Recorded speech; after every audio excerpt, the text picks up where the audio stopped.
Bismillahirrahmanirrahim. Assalamualaikum warahmatullahi wabarakatuh. Alhamdulillah, alhamdulillahi binikmatil iman wal islam, wa arsadana bihidayatil Qur'an, wa yaj'alana insyaallah minal muti'ina solihina ila yaumil qiyamah. Asyhadu an la ilaha illallah wa asyhadu anna Muhammadan abduhu wa rasuluh. Allahumma sholli ala Muhammad wa ala ali Muhammad. Malam ini malam kerja, malam dinas, hari Ahad, malam Senin. Allah telah menggerakkan hati kita untuk hadir di tempat ini, yang tentunya pembicaraan kita harus kita jadikan pembicaraan yang bermakna, bermanfaat, dan memberikan daya deteksi dini dan cegah dini untuk persoalan-persoalan yang kita hadapi. Berbicara soal PKI, banyak versi. Ada yang bilang lebay, ada yang bilang ini orang ngapain hari gini masih bicara PKI. Kita akan awali dulu dengan beberapa film pengantar. Setelah itu nanti kita sampaikan materi, sehingga teman-teman yang kemarin datang di Mujahidin, hari ini saya nyatakan bahwa materi kita tidak persis, bahkan boleh dibilang 100% tidak dibahas kemarin di Mujahidin. Jadi udah di Mujahidin kemarin Ustaz Alfian sudah datang. Betul, kita kemarin bicara soal Cina, sekarang kita bicara soal PKI. Kita dengarkan dulu dua pendapat yang bersilang antar pejabat dalam film yang satu ini.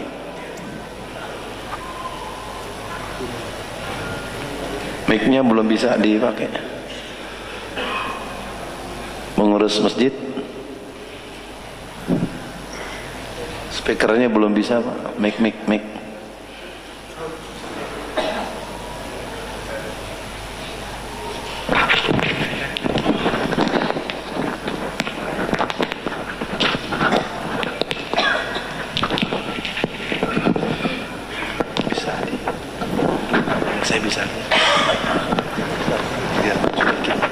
Biar bisa lihat layar. Ini bahkan nggak ada PKI, ini udah nggak ada PKI di dunia lain, udah nggak ada. Bagaimana bisa bangkit kita tahu juga embrio kalau ada tuh, ya itu kan dibuat-buat saja.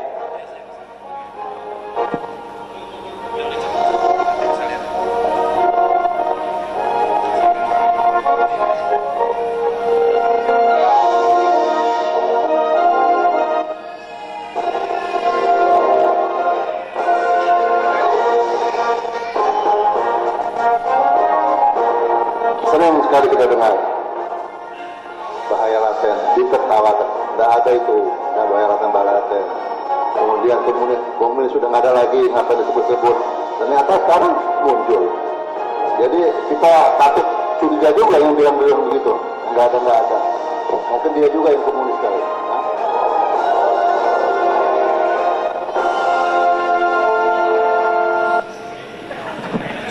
Jadi yang pertama, di kalangan petinggi negeri kita ada perbedaan. Satu sisi pejabat seragam hijau mengatakan PKI itu tidak ada, nggak ada PKI-PKI-an. Lalu yang seragam yang coklat bilang begitu, yang seragam hijau Jenderal Bintang 4 Bapak Jenderal Ria Miza Triakudu mengatakan siapa yang bilang PKI tidak ada berarti dia PKI.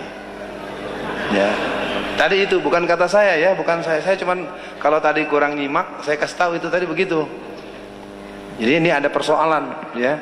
Kalau di tingkat aparat saja mereka berbeda pendapat, bagaimana rakyat di bawah? Maka jangan heran ada ustadz mau pengajian diusir oleh orang Islam sendiri. Nah, itu jangan-jangan ada PKI di sana. Oke. Ciri dari kader-kader PKI itu punya dendam kepada tentara. Kita akan lihat Iwan Bopeng.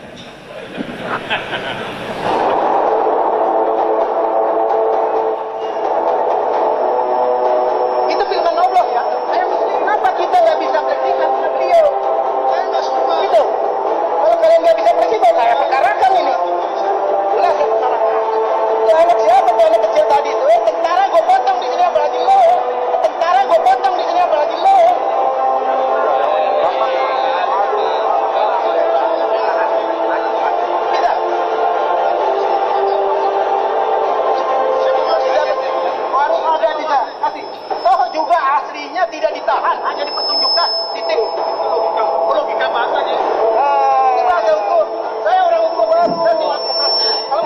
Jadi buat hadirin semua, saya punya opsi. Yang pertama, kita buat pemanasan dulu sampai Isya, supaya nanti setelah Isya kita coba dalamkan. Cuma mungkin ada komitmen dulu.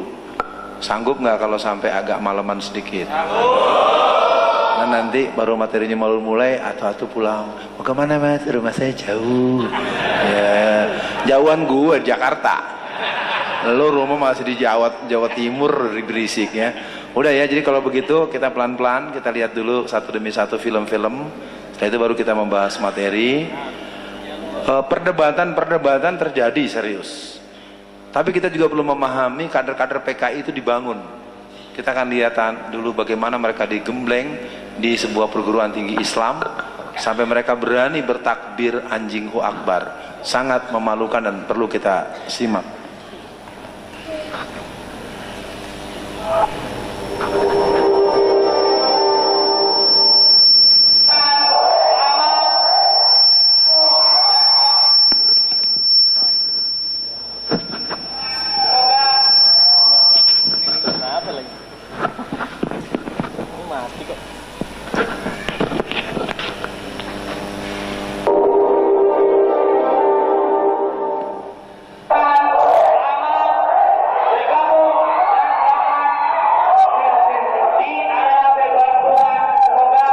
Ini adalah mahasiswa semester awal Universitas Islam Negeri Bandung, IAIN Sunan Gunung Jati, tahun 2010.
Baik, nanti kita akan satu putar lagi film, tapi kita coba buka dulu materi kita.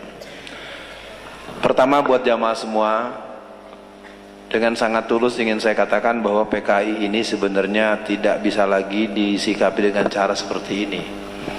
Mestinya kita sudah berbicara di mana rumah kader PKI, siapa dia, rumahnya gang berapa, RW berapa, RT berapa, nomor berapa, itu penting. Karena mereka sudah punya nomor rumah-rumah tokoh-tokoh agama. Mereka sudah membunuhi ulama-ulama kita sejak awal-awal reformasi. Nanti kita lihat fakta-faktanya. Ya.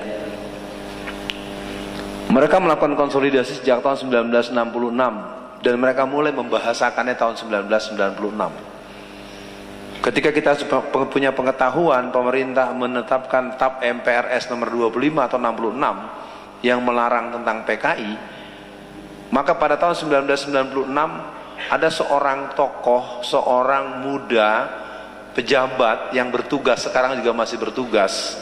Kita lihat. Ya. Nah, proses eksisnya kembali PKI yang pertama ditemukannya buku harian yang ditulis oleh seorang yang bernama Dita Indahsari. Siapa Dita Indahsari? Dia adalah staf ahli Kementerian Tenaga Kerja dan Transmigrasi. Kapan? Hari ini. Sekarang. Siapa menterinya? Hanif Dakhiri. Dari partai apa? Partai Kebangkitan Bangsa, PKB. 10 tahun yang lalu orang yang bernama Rita Indasari juga menjadi staf ahli di kementerian yang sama. Siapa nama menterinya? Muhaimin Iskandar. Apa partainya? PKB. Oke, kita nggak menghujat, bicara fakta. Apa yang dituliskan dalam buku harian dia? Dalam buku hariannya Dita Indasari menuliskan kata-kata yang perlu saya perdengarkan di hadapan jamaah. Partai sudah berdiri, 31 tahun terkubur, dibantai, dihina, dibunuh, dilarang, diawasi, dikhianati, sekarang dibangun kembali. 31 tahun. 1996 kurang 31 berapa? 65 ada apa? Gerakan PKI. Jadi anak muda PKI pada tahun 1996 sudah mengatakan partai sudah berdiri. Mari kita dengarkan bagaimana pendapat orang tua. Orang tua mereka yang bernama Sudisman. Sudisman ini adalah pelanjut dari DN Aidit. DN Aidit pelanjut dari Musso. Musso pelanjut dari Sneflet. Pelanjut Sneflet adalah Musso, pelanjut Musso DN Aidit, pelanjut DN Aidit namanya Sudisman, pelanjut Sudisman namanya Mirah Mahardika. Mirah Mahardika ini nama orang dengan bermacam orang, nama satu bermacam nama, nama banyak satu namanya. Itu memang agak sulit, dan itu kader-kader PKI biasa punya nama-nama alias yang sangat banyak. Apa katanya? Dikatakan oleh Sudisman, jika saya mati sudah tentu bukan berarti PKI ikut mati bersama dengan kematian saya. Tidak, sama sekali tidak. Walaupun PKI sekarang sudah rusak berkeping-keping, saya tetap yakin ini hanya bersifat sementara. Dan dalam proses sejarah nanti, PKI akan tumbuh kembali, sebab PKI adalah anak zaman yang dilahirkan oleh zaman. Yang muda bilang PKI sudah lahir. Yang tua bilang nanti kami bangkit kembali. Kok bisanya orang yang bukan PKI bilang PKI tidak ada? Sangat sering saya dengar, PKI udah nggak ada, di Rusia sudah bubar. Ya betul. Tapi kalau kita lihat bagaimana fenomena Korea Utara, bagaimana fenomena Cina sendiri dengan 70 juta kader inti Partai Komunis Cina, bagaimana gerakan komunisme masih merajai di beberapa titik-titik di negara-negara Amerika Latin dan di negara-negara Afrika. Oke, yang kedua pendeklarasian PRD. Yang berikutnya peristiwa 27 Juli. Kita tidak akan mengurai panjang. Lanjut.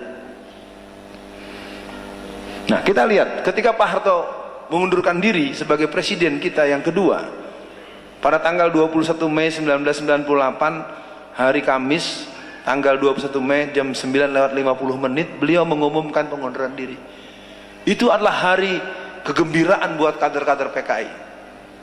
Dan kita mulai melihat kerja mereka dengan membunuh para ulama ustadz, sejak mulai dari Banyuwangi, Pasuruan, terus akhirnya mereka bergerak sampai ke Banten. Mereka bunuh 144 ustadz, ulama dan guru ngaji. Dan itu adalah tokoh-tokoh yang dulunya orang-orang Ansor.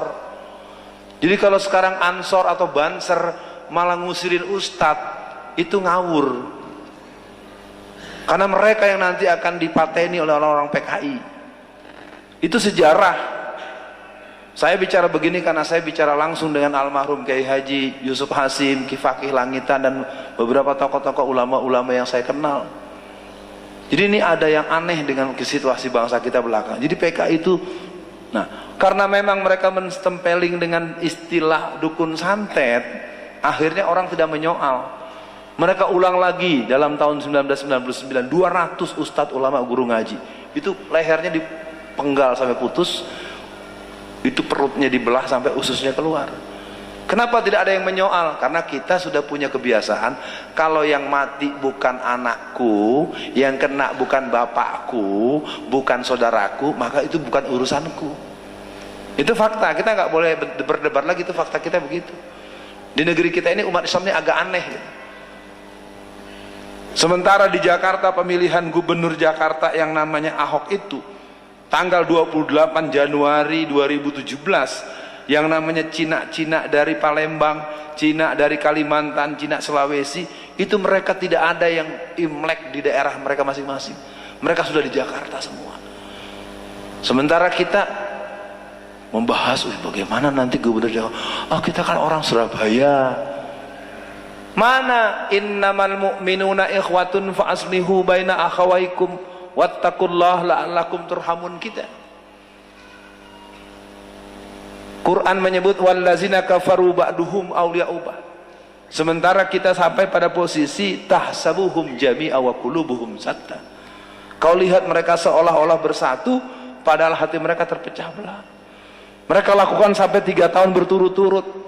Bahkan mereka mengadakan kongres PKI yang ke-8. Ini pentolannya kita akan lihat. Lanjut, next. Orang ini menuliskan buku. Aku bangga jadi anak PKI.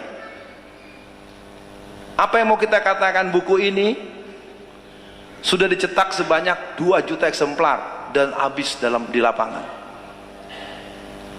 Kalau kader-kader PKI sudah memegang buku-buku yang membangun hamasah jiwa ke-PKI-an mereka, apa yang mau kita katakan? Apa ini sekedar kita berdongeng? Kalau agak mudah, Bang Iqbal, film yang dengan Gus Dur, mudah-mudahan ketemu. Bismillah ya. Buku ini membuat saya terpaksa berdebat dengan Gus Dur pada bulan Oktober 2002 di TPI ya. Mudah-mudahan bisa dipahami bahwa saya sebagai kader P3 ya, saya ini kader P3 sampai sekarang ya. Gus Dur adalah salah satu sosok yang membuat PKI jadi bangkit. Dialah yang mempersilahkan dicabutnya TAP MPRS nomor 25 tahun 66 ya. Jadi dia berjasa akan kebangkitan PKI ya. Nggak usah marah Banser ya, kalau ada dengerin aja ya. Saya kan bicara fakta, bukan ngarang-ngarang ya.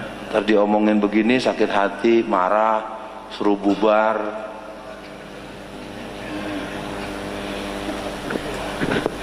Ini film lama ya. Kita cuma ingin menunjukkan kepada para jamaah, perjalanan seorang Alfian Tanjung dalam menghadapi kebangkitan PKI dilakukan dalam jangka yang cukup panjang. Ini 15 tahun yang lalu. Film 15 tahun yang lalu. TPI sudah berubah jadi MNC, diambil alih oleh si Cina kafir itu, Haritanu. Assalamualaikum warahmatullahi wabarakatuh pemirsa. Selamat malam. Kita jumpa kembali pada acara pro dan kontra. Agak dicepetin. Malam ini kita akan membahas isu aktual yang mantap. Nah pemirsa Indonesia serta itu saya 15 tahun yang lalu ya. Selamat malam Ibu Rika. Masih culun. Dan juga hadir di tengah-tengah kita Bapak Kiai Haji Abdar Abdul Oke, Wahid cukup. Rahmat Saya pikir Wahid. nanti terlalu banyak. Kita tutup dulu dengan debat yang terbaru di TV One. Oke, ini sebagai penutup, baru kita bahas materi. Saya mohon dikasih kode kalau sudah masuk waktu Isya, karena saya karena konsentrasi di sini. Ini debat di TV One. Aktivis Gerakan Nasional Patriot Indonesia, pemuda Pancamarga, aktivis GPI, HMI, dan PII, dan aktivis Laskar Proklamasi, dengan pembicara sejarawan Ridwan Saidi dan Ketua Patriot Indonesia Alfian Tanjung. Udah tuaan dikit ya. Relawan Perjuangan Demokrasi, Partai Rakyat Demokratik, Gerakan Mahasiswa Nasional Indonesia, aktivis LPKP 65 dengan pembicara sejarawan LIPI Asfi Warman Adam dan anak tokoh PKI Rifka Ciptani. Ya, yang menulis buku tadi. Debat ini akan dipandu oleh Alvito Dinova dan Indiarto Priyadi.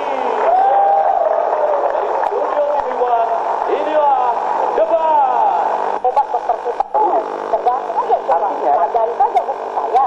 Tetapi itu terinspirasi juga yang buku kedua ketika lagu Indonesia Raya dibacakan, dinyanyikan. Saya ketika dilantik menjadi anggota DPR, saya sempat mau menangis karena saya bilang puluhan tahun tidak ada orang yang berbau komunis untuk berdiri dan dilantik di sini. Tapi saya sudah membuka saya anak siapa, saya bisa dilantik di sini. Saya langsung lari ke Gus Dur, Pak, saya mau bikin buku yang judulnya Anak PKI Masuk Parlemen. Dan saya kenanya anak PKI, tidak pernah ada orang bilang saya anak siapa.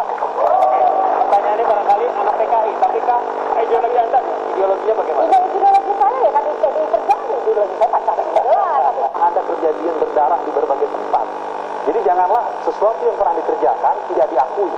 Bahwa proses untuk menampilkan itu kita bisa mendiskusikan dengan lebih mendalam.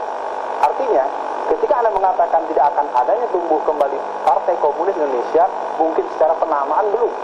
Saya sering mengatakan secara metamorfosis.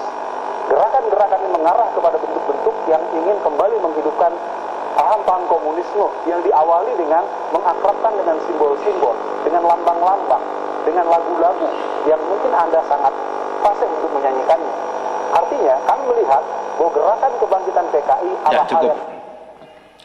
Mudah-mudahan bisa dilihat rangkaiannya. Jadi kalau ada yang masih bilang PKI tidak bangkit, berarti Anda memang nunggu disembelih kepalanya.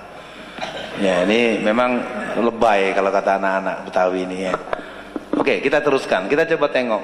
Ini buku pertama yang diterbitkan bulan Juni 2002. Orang ini sudah 3 periode jadi anggota DPR RI. Anggota DPR RI yang PKI dan simpatisan PKI itu sekarang sudah sekitar 118 orang. Nah, artinya kalau jumlah mereka semakin banyak, maka nanti secara konstitusional undang-undang yang melarang keberadaan mereka akan dicabut. Dan kalau itu terjadi, maka kita akan berhadapan berkibarnya bendera Palu Arit di mana-mana di Indonesia. Tapi sayangnya kita tidak berpikir seperti itu. Kita lanjutkan terus. Mereka mengadakan pertemuan kader-kader mereka di Cempaka Putih, Jakarta Pusat. Nah, membuat mereka begitu bersebar di mana-mana adalah amandemen Undang-Undang Nomor 12 Tahun 2003, Pasal 60G. Dalam undang-undang itu terjadi kebolehan kader-kader PKI menjadi anggota DPR, DPRD, DPD, menjadi gubernur, jadi bupati, jadi pejabat, yudikatif, eksekutif. Lalu ada tulisan di koran sore, Sinar Harapan. Hanya Front Nasakom yang bisa membebaskan negeri ini. Saya akan buatkan statementnya. Nasakom adalah kita. Nasakom adalah kita. Nasakom adalah kita. Kemarin kampanye yang pakai kita-kita siapa ya? Jokowi JK adalah kita. Ada gak gitu? Persis kan? Persis jadinya. Jadi yang pakai kita-kita atau ayo kerja, itu kerja-kerja itu tagline-nya negara komunis. Jadi sesungguhnya kita sedang mendapatkan satu proses familiarisasi sehingga akhirnya kita tidak mempersoalkan kebangunan paham komunisme secara umum sebagai sebuah ideologi dan proses membangun kembali partai berlambang Palu Arit. Sejak tahun 2004 buku-buku sekolah anak-anak kita SD sampai SMA tidak ada G30S yang ada PKI-nya, ada G30S saja. G30S tanpa PKI. Jadi bapak-bapak dan para jamaah, ibu-ibu dan semua yang hadir di sini, jangan heran kebanyakan anak-anak kita itu tidak paham PKI itu apa. Berikutnya sekitar 500 orang kader-kader PKI dari Pasuruan, dari Kediri, dari Magetan, dari Blitar, dari Banyuwangi, mereka datang ke Jakarta. Mereka menuntut judicial review dengan tuntutan pengganti rugi, hukum ganti rugi 950 juta sampai 2,5 miliar per orang. Alhamdulillah oleh pengadilan tuntutan mereka ditolak. Kalau sampai jebol, mereka akan menuntut untuk 20 juta kader PKI seluruh Indonesia. Jadi mereka akan pegang uang sekitar 20 sampai 40 triliun. Itu cukup untuk membuat mereka eksis untuk mengalahkan partai yang ada. Kongres PKI yang ke-9. Lanjut. Dia buat lagi buku. Kalau tadi aku bangga jadi anak PKI, sekarang terbit lagi buku anak PKI masuk parlemen. Sekarang saya tanya pada jamaah, bapak-bapak dan ibu-ibu jamaah semua di sini. Kalau ada buku diterbitkan aku bangga anak PKI bulan Juni 2002, terbit lagi anak PKI masuk parlemen bulan September 2005. Dicetak dalam jumlah banyak. Menurut jamaah, kalau sampai seperti ini PKI bangkitnya bercanda apa serius? Nah, kalau mereka serius bangkit, kita serius apa? Nah, itu pintar namanya, baru santri namanya. Karena yang diancam sama dia dua yang paling utama, pesantren dan santri. Dua ini. Itu yang paling utama. Nanti berikutnya ketua DKM, pengurus-pengurus masjid. Itu betulan. Jadi data mereka tuh, jadi dianggap musuh yang membuat mereka tidak berkutik itu adalah masjid. Jadi kalau malam ini kita berkumpul seperti ini, lalu kemarin pernah ada yang hadir tanggal 26 yang lalu di Mujahidin, lalu bilang, oh saya udah tahu, enggak, kita enggak bahas ini di Mujahidin kemarin. Ya, karena hari ini memang temanya itu, dan besok saya akan bicara tentang 5 langkah menghadapi PKI. Besok di mana tuh? Ya, terus nanti yang ketiga, pokoknya semua forum materinya beda. Terserah, sempat atau datang, kalau nggak sempat doain aja biar saya sehat. Ya, di jalan jadi aku udah tahu. Tahu apaan loh? Lihat aja belum, bilang udah tahu. Ya, ini kadang-kadang suka gitu, lebay, belum lihat, udah mentang-mentang udah ketemu minggu kemarin, merasa udah tahu aja. Belum Pak, materi ini belum dibahas. Nah, jadi malam ini kita mencoba untuk mendalami, sehingga sepulang kita dari sini bahwa kita minimal punya pemahaman yang baik, dan kita punya ketenangan dalam artian bahwa kita berjuang itu kan berjihad namanya. Jihad itu dasarnya iman dan ilmu. Tidak boleh marah-marah, tidak boleh, tapi juga jangan sampai nggak tahu situasi.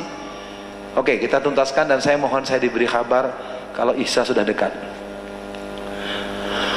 Jadi adanya Bapernas, adanya peristiwa Pakisruyung di Banyuwangi, adanya Kongres PKI yang ke-10.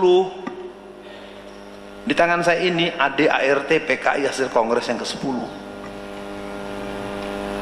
Bagaimana mungkin akan lahir sebuah ADART kalau mereka tidak mengumpulkan perwakilan dari seluruh Indonesia?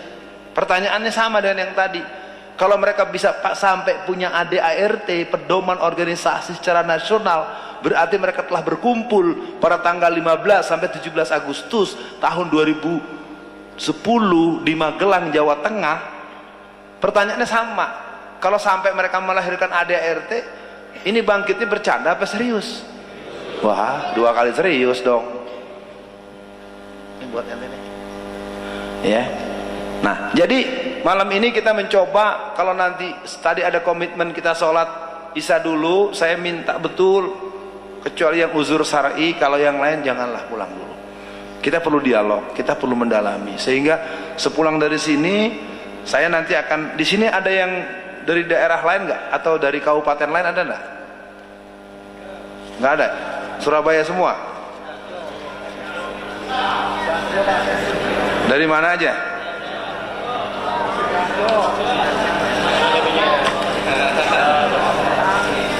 Nanti ya, ini saya ada bawa, kita udah bikin sebenarnya sejak awal 2016 kemarin, namanya Barisan Ganyang Komunis Indonesia. Ya, nanti ini akan saya bagikan di tiap daerah-daerah supaya jadi referensi awal, supaya kita jangan terlalu, kadang-kadang seperti nonton film laga, kalau diceritain yang semangat, ntar sampai rumah itu penyakit, semangat itu cuma di forum. Nah, jadi nanti ini saya kasih yang anak Surabaya, kalau memang tidak ada yang jauh-jauh per kecamatan, ya, jadi supaya ada, tapi tanggung jawab kalau udah dibaca, nanti ajak bikin komen temennya, diskusi. Nanti bisa catat nomor handphone saya, supaya kita jangan cuma sekedar ngaji apa ini, ngaji politik, ngaji ideologi, ya. Nanti baru lihat, nanti kalau nggak ketahuan dikira selebaran gelap.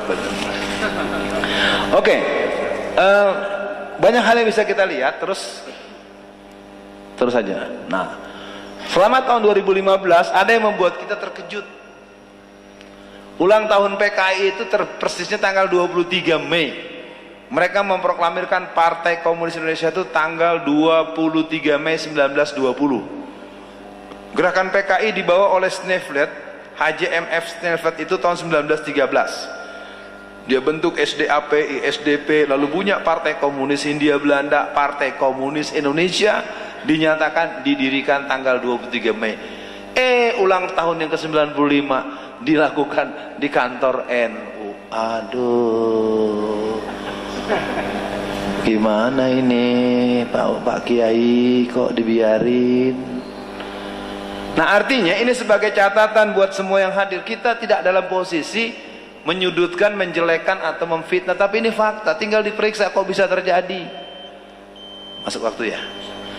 Baik para pemirsa sekalian, kita ikuti yang satu ini, yang batal wudhu, silakan wudhu dulu. Nanti kita teruskan, dan sementara tahapan daripada pembahasan materi kita akan tuntaskan secukupnya. Terus kemudian kita akan memberikan stressing Setelah itu saya minta kepada semua jamaah, kalau yang muslimahnya mungkin nanti bisa lewat tertulis, kalau yang ikhwannya karena di depan mata begini boleh bicara, boleh tertulis. Yang jelas ajakan saya, kalaulah tidak buru-buru pulang, jangan pulang dulu. Kita komitmen saja dengan satu kesepakatan waktu, kita akan selesaikan secara keseluruhan jam 8:30, cukup ya? Ya, nggak terlalu malam. Jadi para jamaah semua, sambil kita memulihkan kembali penayangan, saya ingin mengkabarkan perkembangan terakhir gerakan PKI. Kalau yang mengikuti YouTube tentang saya, mungkin sudah banyak yang sampai bertanya, Ustadz Alfian masih bisa datang? Memang belum ditangkap gitu kan gitu ya. Ya, itu pertanyaan yang sering ditanyakan karena saya dilaporkan oleh orang yang merupakan orang yang punya kebijakan di istana. Seluruhnya serahkan kepada Allah, la haula wala quwata illa billah. Jadi jamaah pada hari ini kita akan mencoba dulu menegaskan bahwa PKI ini bangkit. Kalau kita tidak bisa memahami bahaya kebangkitan PKI, ya berarti kita perlu membuka sejarah. Tahun 1948 orang-orang PKI pernah menyerbu sebuah pesantren yang namanya pesantren PSM Takran di Magetan, Jawa Timur. PSM Takran itu diserbu sekitar awal-awal bulan September tahun 1948. Pesantren dikepung oleh pemuda rakyat, kemudian mereka menangkap kiainya, Pak Yainya itu dibelah kepalanya dengan golok, dan seluruh santrinya dibunuh. Dan mayatnya itu dimasukkan ke dalam lubang yang dalamnya cuma 12 meter. 108 orang dimasukkan ke dalam sumur yang cuma 12 meter. Itu kalau bahasa Jakarta tuh dibikin seperti rujak bebek. Bak. Satu. Tahun 60-an sekitar 62 orang di Cemetuk Celuring, itu antara atau Blitar ke Banyuwangi itu. 62 orang pemuda Ansor diundang oleh pemuda PKI yang namanya Pemuda Rakyat dalam acara tahlilan. Ya. Pemuda Ansor datang dengan sangka baik karena diundang tahlilan, kendurian kalau bahasa Jakartanya. Mereka diberi makan oleh Pemuda Rakyat dan Gerwani. Gerwani itu mengganti seragam sebagaimana Muslimat dan Patayat NU. Makanya ini saya heran kalau orang Banser, orang-orang generasi muda NU kok bukan siap-siap melawan PKI, malah ikut lindungi PKI. Gue heran, bener-bener heran saya. Ya, padahal mereka yang akan dibunuh. Mereka diberikan makan berupa nasi dalam box. Kalau bahasa Jakarta tuh besek. Kalau di Jawa apa namanya? Ya pokoknya ada bungkusan kotak gitu ya. Dia bisa ada kantong plastik, bisa dus. Dan makan itu semuanya diberi racun yang mematikan, dan ke-62 pemuda Ansor itu mati semua diracun. Pada bulan Januari 1964 terjadi pengepungan sebuah masjid di Kanigoro di daerah Kediri, dikenal dengan istilah Kanigoro Affair. Waktu itu ada acara pesantren kilat pelajar Islam Indonesia. Mereka mengepung pesantren di saat santrinya sedang sholat subuh. Semua santri perempuannya, dilakukan dengan tidak pantas, diseret dan diperlakukan tidak pantas lah gitu. Yang laki-lakinya disuruh jalan sambil jongkok, merayap seperti katak. Quran ditaruh dalam karung, berapa karung, dikencingin Qurannya dan kemudian dibakar. Jadi kelakuannya persis seperti Ahok, ya. Ahok itu mencaci maki ulama gitu ya, bentak-bentak, ya. Di seluruh daerah, di pasar, di mana-mana tempat saya yakin ada yang namanya preman atau jagoan, paham ya? Di pasar sini ada jagoan yang itu kalau jumpa dengan Pak Yai, jumpa dengan Pak Ustadz itu pasti hormat. Mau kemana Pak Yai gitu. Tapi giliran si Ahok, ketua MUI saja sama dia mau ditangkap, mau dipolisikan, ya. Kalau kita bahas Ahok, nanti tergantung pertanyaan, saya akan terangkan jahatnya dia dan kenapa dia disebut PKI. Pemutaran film Senyap merupakan sebuah film untuk promosi ke PKI yang dianggap berjasa, PKI yang soleh dan seterusnya. Peringatan hari ulang tahun ulang tahun RI yang ke-70 di Pamekasan, Madura. Itu mereka mengibarkan bendera Palu Arit. Sebenarnya kita punya gambar-gambarnya, tapi mungkin kita harus tuntaskan dulu materi ini. Ya. Di Jember, Jawa Timur juga sama. Jadi mereka mengibarkan bendera Palu Arit, membawa foto DN Aidit, Nyoto, Bono, Darusman, dan seluruh tokoh-tokoh PKI. Di Payakumbuh, Sumatera Barat, dan juga di Taman Mini Indonesia Indah mereka buat grafiti berlogo-logo Palu Arit. Kongres PRD yang ke-8. Lalu pertanyaannya, Ustadz, PRD itu apa? PRD itu Partai Rakyat Demokratik. Siapa pemicu dan pembangunnya? Namanya Budiman Sujatmiko. Siapa Budiman Sujatmiko? Dia anggota DPR RI dari PDI Perjuangan. Daerah pemilihan mana? Daerah pemilihan Cilacap. Ya. Jadi mereka menyebar. Jadi kalau kita lihat munculnya kader-kader PKI, kita akan lihat mereka tuh dari mana majunya. Itu dulu berarti daerah PKI. Cara membacanya begitu. Dari mana Eva Kusuma Sundari? Dari mana Ripka Ciptaning? Dari mana Rike Diah Pitaloka? Dari mana Nur Suhud? Dari mana? Kita akan lihat sebetulnya. Jadi kalau 85% PDI Perjuangan isinya PKI, bukan PDI Perjuangan yang PKI. Tolong camkan baik-baik, jangan salah paham. Tahu-tahu menyerbu, ngancem-ngancem, enggak. Kalau memang PDI bukan PKI, umumkan, pecat semua itu. Bahwa PDI bukan PKI, maka pecat Ripka, pecat Budiman, baru betul PDI bukan PKI. Kalau nggak berani pecat mereka, berarti ya pantas saja pemimpinnya menghina hari akhirat. Ya, ini kan berarti sudah kafir kan? Amantu billah wal yaumul akhir.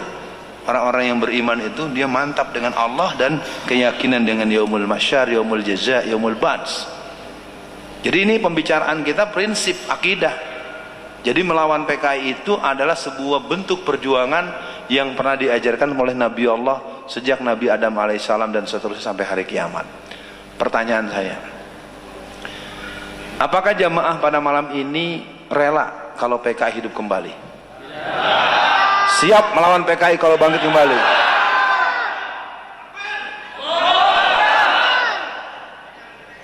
Kalau mau semangat dan siap, ceknya satu, subuhnya berjamaah tidak?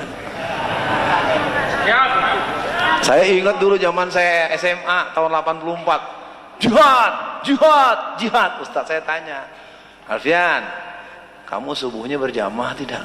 Tidak Ustaz. Jangan ngomong jihad. Lo lawan mata aja belum bisa, apalagi lawan PKI. Ya, jadi kalau yang mau lawan PKI dirapikan dulu ya. Jadi kalau jam 3:30 sudah bangun, mandi segala macam, biasa kan? Karena kita berhadapan dengan banyak hal, baik PKI-nya, baik komunisnya, baik Syiahnya, baik Kristennya. Ini serius. Ini situasi sedang mengarah kepada gitu, karena revolusi Syiah dia targetkan tahun 2020, mereka akan mempercepat jadi 2018. Kelompok Kristen dengan transformasi Indonesia, transformasi sekota, transformasi kabupaten, transformasi desa, mereka akan membangun 1 juta gereja menjelang Pilpres tahun 2019, dan mereka menyiapkan 200.000 pasukan Kristen bersenjata. Artinya kalau seperti ini persiapan musuh-musuh Islam, sudahlah, kita boleh berbeda pendapat, nggak usah lagi bilang, aduh tanya kalau yang demonstrasi ntar masuk neraka. Nggak usah ngomong begitu. Kalau Anda tidak ikut demo ya sudah, doain kita, tambahin ongkos, kasih kue gitu. Jangan siapa yang demo boleh dipotong lehernya. Saya lihat tuh YouTube-nya, saya kaget juga, ini orang gila apa orang sableng ini. Densus 88 kalau mati masuk surga. Ya Allah, nggak ngerti bocah nih. Densus 88 itu detasemen Yesus 88. Keanggotaannya direkrut dari alumni Akpol, 40 orang setiap alumni yang IP-nya rata-rata 3,5 sampai 4,0, dan semuanya non muslim. Jadi gini, operasi Densus 88 itu begini. Dia ada 4 ring, ring 1, ring 2, ring 3, ring 4. Kalau ring 4 ini yang paling luar, yang ketuk pintu, yang nangkep, yang mengucapkan assalamualaikum, jidatnya hitam, jenggotnya panjang, namanya Ahmad Baijuri, namanya Ahmad Sarifuddin, namanya Ahmad Mujahid, namanya Mahmud, ini yang di luar. Nah yang di tengah-tengah ini nanti, yang di dalam ini yang kerjanya menggebuki ustadz, memperkosa istri ustadz, itu kerjaan Densus 88. Kita nggak boleh mempersoalkan, kalau gitu ntar ditangkap, dibilang makar. Jadi ini udah jahat ini permainan. Ya, ini adalah kerjaan dari Joris Mere, konsultan intelijen tentara, intelijen istana hari ini. Joris Mere, Kholose dan Wenas. Jadi umat Islam ini sekarang mayoritas tapi tertindas. Jadi saya mohon kepada teman-teman, kita boleh berbeda pendapat, kita boleh berbeda tempat tumbuh, tapi jangan bermusuhan.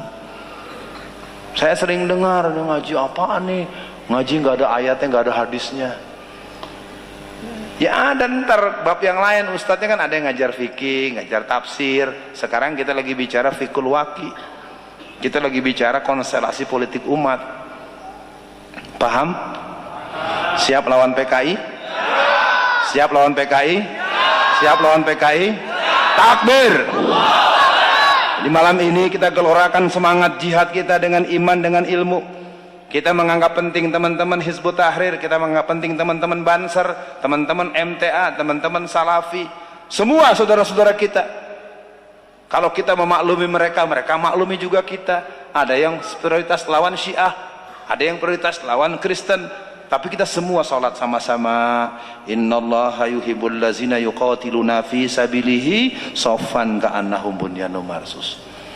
Jadi kita itu bersama, serentak, bergerak. Kita boleh berbeda tempat tumbuh, tapi jangan berbeda dalam pergaulan sehari-hari. Kita boleh berbeda pendapat, tapi jangan musuhan karena pendapat yang berbeda. Kebiasaan untuk bertasamuh perlu kita tumbuhkan, sehingga musuh-musuh kita tidak akan lagi meremehkan kita, karena mereka melihat kita tahsabuhum jami'a wa qulubuhum satta. Ayat itu bukan buat kita, tapi terjadi pada kita. Ya, jadi kalaupun hari malam ini ada intelijen polisi, apakah ada anggota Ansor, segala macam, antum semua saudara, apalagi petugas intelijen yang merekam dan mencatat agamanya Islam, semoga Allah perkuat iman di hati mereka. Jadi kalau mereka non muslim, mereka macam-macam dan ketahuan, kita bunuh mereka di sini. Udah jelas. Karena mereka sudah sampai pada posisi mengajak kita, nanti ngadunya lain-lain. Kalau orang kafir tuh nanti ngadu ke lain-lain. Tadi loh Pak, yang isi Alfian Tanjung, gini. Itu biasa begitu, suka ngebohong. Ya jadi biar tahu ya petugas-petugas intelijen yang isi materi ini bukan anak baru kemarin. Kalau sekedar ngobrol berjam-jam dengan Pak Tito, kalau sekedar bincang-bincang dengan Pak Rukwanto, ya lo jadi baru cuman tingkat polsek aja, jangan belagu. Ya nggak usah petentang-petenteng bikin laporan yang aneh-aneh gitu. Usah ya. Kerja yang rajin biar dapat naik gaji, nanti dapat umroh dari kantor. Ngapain gue umrohin lo? Ya jadi malam ini kita mencoba menegaskan dulu gerakan PKI itu sampai kepada Kongres PRD, sampai kepada terbit. Nah ini buku yang bawah ini berbahaya. Buku ini judulnya Sejarah Kiri Baru.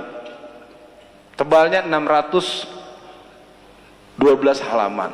Beratnya 2 kilo kurang 1 on. Berat Pak, bener. Kalau harganya jangan ditanya, cukup mahal. Salah satu dalam halaman buku itu, mudah-mudahan saya tidak terlalu tidak khilaf melihatnya. Itu ada meja, di meja itu naik seorang Pak Yai atau Pak Ustadz, diangkat sarungnya, kemudian dia memperkosa seorang gerwani. Kurang ajarnya mereka tuh begitu. Jadi permainan untuk membuat opini-opini yang sangat tidak mungkin dilakukan oleh ulama-ulama kita dilakukan. Itu yang dialami oleh Habib Rizik sekarang. Dituduhlah Habib Rizik dengan si Firza Hasan itu. Ya, Ustadz Bahtiar Nasir sekarang sudah lolos ya. Karena lolos karena Pak ini akan dibawa ke Mahkamah Internasional, takut jadinya di bergening power. Udah diumumin, saya udah ketemu. Kan Bahtiar Nasir kan sering sama saya Bahtiar Nasir, Habib Rizik semuanya kan kita sering ketemu. Ya. Cuman belum tahu Habib Riziknya kapan lepasnya, saya juga kapan ditangkapnya, kan gitu ya.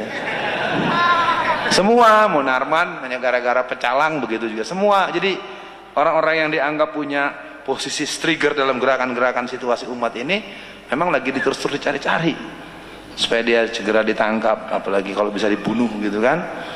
Untuk spesialis PKI ini belum tahu nih, kalau Alfian dibunuh antum ganti ini.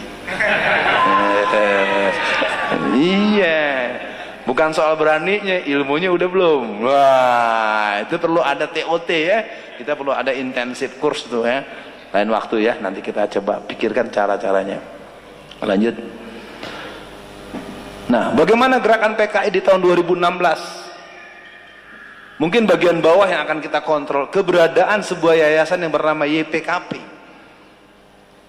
Ya, itu adalah yayasan yang dipimpin oleh Bejo Untung. Bejo Untung ini usia 70-an tahun. Ini orang yang sangat berbahaya karena dia terus mengumpulkan kader-kader PKI di seluruh Indonesia. Jadi gerakan PKI ini sekarang dipimpin oleh orang yang namanya Wahyu Setiaji, dengan sekretaris jenderalnya namanya Teguh Karyadi, anak Semarang. Usianya di bawah saya jauh, umurnya sekitar 38 atau 39 tahun. Ya. Artinya buat para jamaah semua, kelompok PKI ini memang satu sisi mereka membangun konstruksi, membangun struktur, di sisi lain kita digecek. Ya, ada orang pakai kaos palu arit ditangkap oleh angkatan darat, malah angkatan darat yang dimarahin sama presiden. Otak saya nggak ngerti nih, pusing. Harusnya kan presiden bilang tangkap, gitu dong ya, jangan ditangkap. Ini sebenarnya presiden dukung PKI atau presiden PKI ini kan nggak jelas juga jadinya. Si Bambang Tri bikin buku kan, Jokowi undercover. Yang punya buku gitu ditangkap, kan diumumkan oleh polisi. Barang siapa yang memiliki buku Jokowi undercover akan ditangkap. Sementara orang menjual dan membuat buku ini masih ada undang-undangnya. Undang-Undang nomor 27 tahun 1999 pasal 107 ayat A sampai F. Di antara pasal tersebut mengatakan barang siapa orang yang menyebarkan paham komunisme, leninisme, marxisme, mostungisme diancam kurungan penjara setinggi-tingginya 20 tahun penjara. Kok nggak ada yang ditangkap ya? Malah tersebar di mana-mana. Giliran orang menerangkan tentang ke-PKI-annya Bapak Jokowi, bukan saya yang bilang ya, Bambang Tri yang bilang, yang nulis di bukunya. Bambang Trinya ngilang. Siapa yang punya buku itu ditangkap. Jadi ini sebenarnya yang salah yang punya buku ini atau yang punya buku tentang bahaya PKI itu gimana ini? Jadi gimana dong sekarang nih? Kesimpulan sementara berarti PKI-nya bangkit. Gitu aja logikanya. Kita teruskan. Nanti kita lihat bagian yang penting. Ini adalah aksi penolakan terhadap simposium PKI pada tanggal 18-21 April 2016. Kita nggak sampai 40 orang, bayangkan. Ketika kumpulan-kumpulan PKI berkumpul di Hotel Arya Duta di depan patung Tani, arah ke markas DPP Muhammadiyah, arah ke Senen atau di lingkar dekat Gambir atau dekat Istiqlal, kita itu harus berhadapan dengan 2000 polisi coba.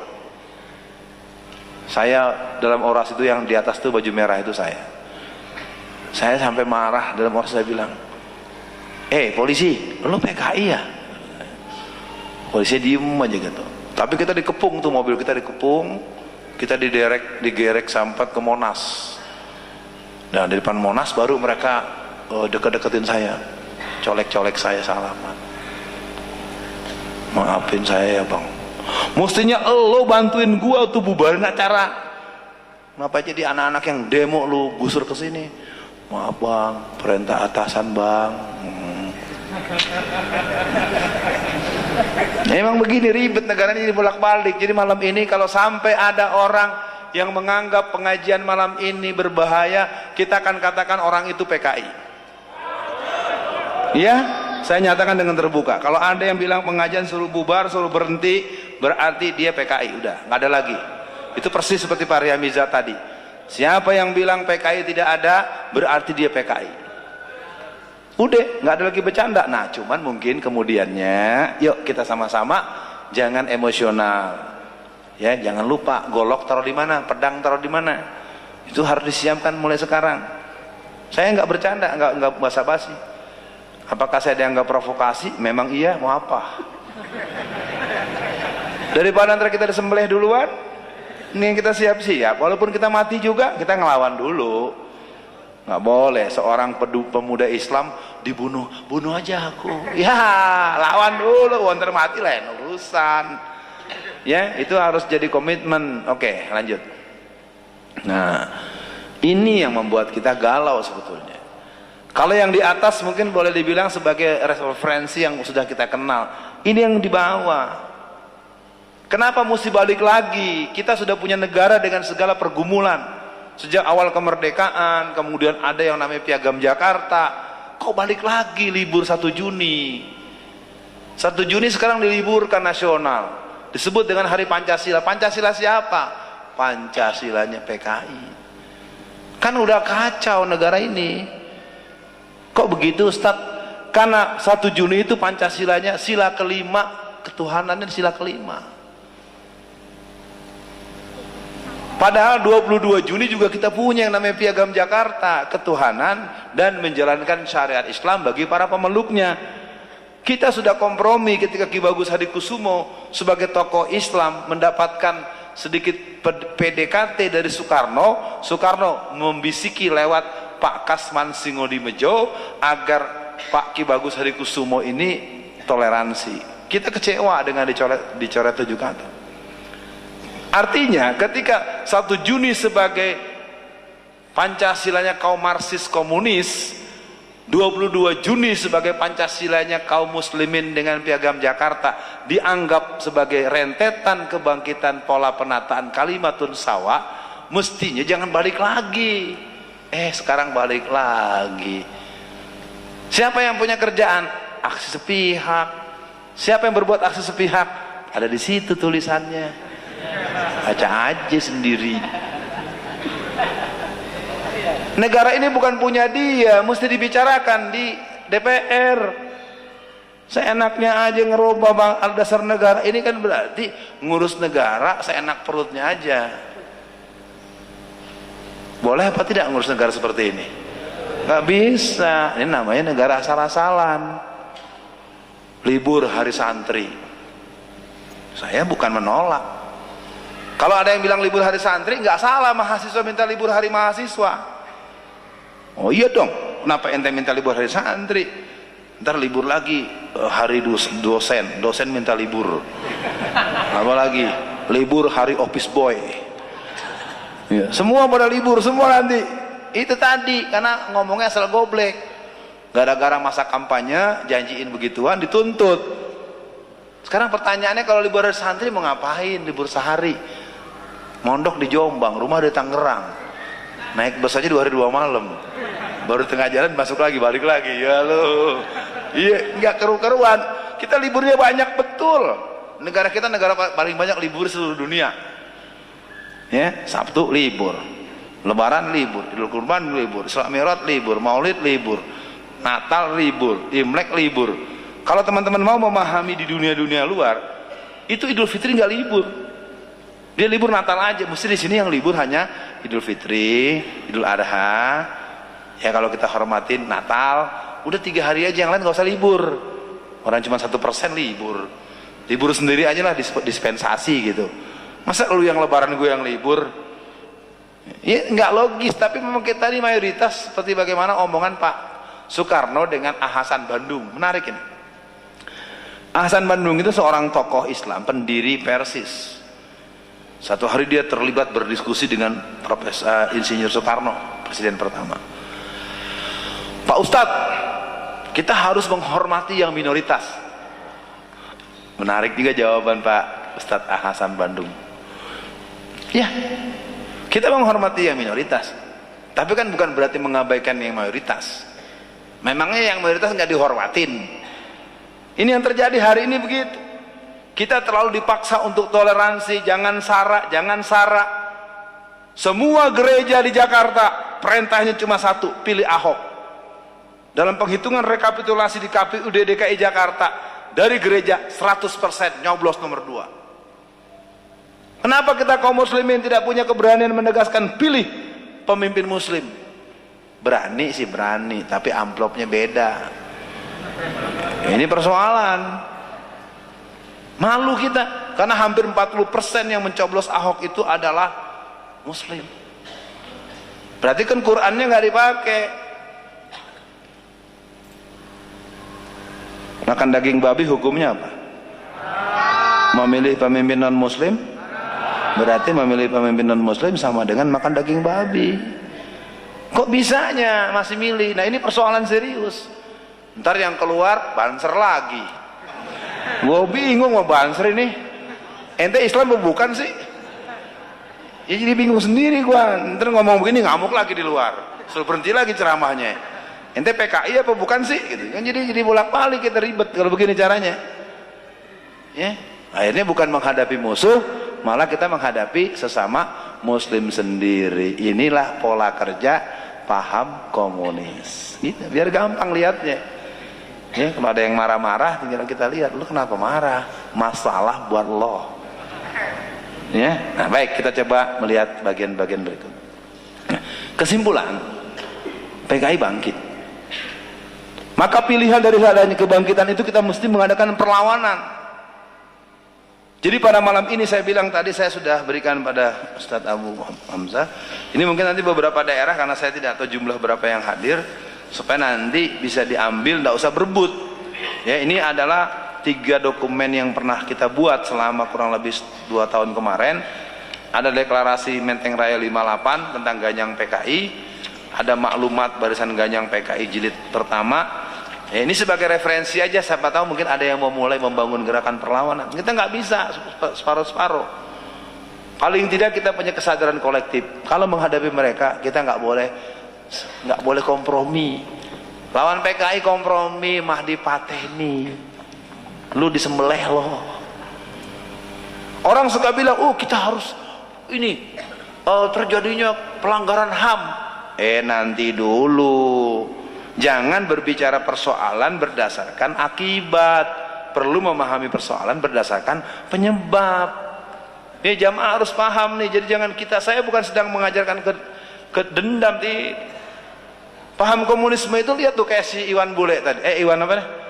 Iwan Bopeng kan sembelih. Itu kan memang watak mereka.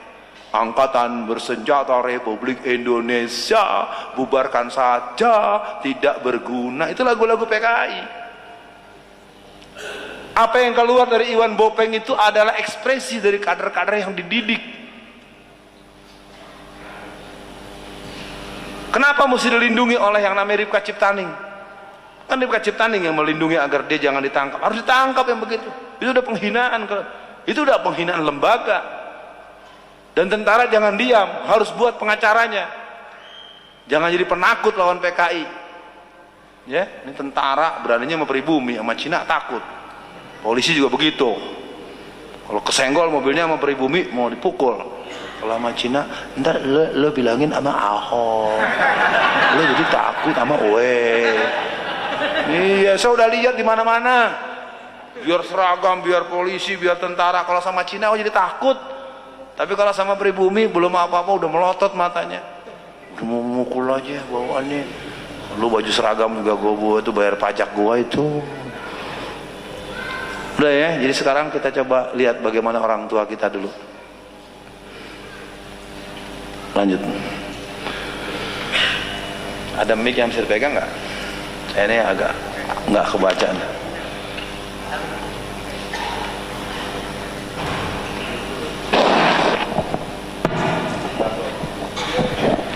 Nah, saya akan ajak melihat fatwa ulama.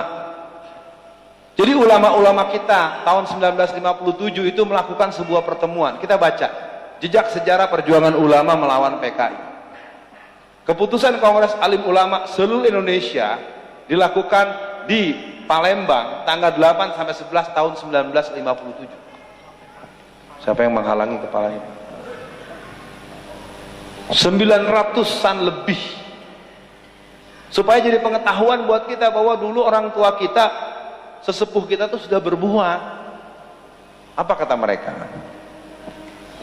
Setelah mendengar dan membahas secara mendalam ideologi ajaran komunis, menyimpulkan bahwa ideologi komunis anti Tuhan, anti agama, anti demokrasi, menganjurkan pertentangan dan perjuangan kelas, menghilangkan hak perseorangan dan berlawanan dengan ajaran Islam.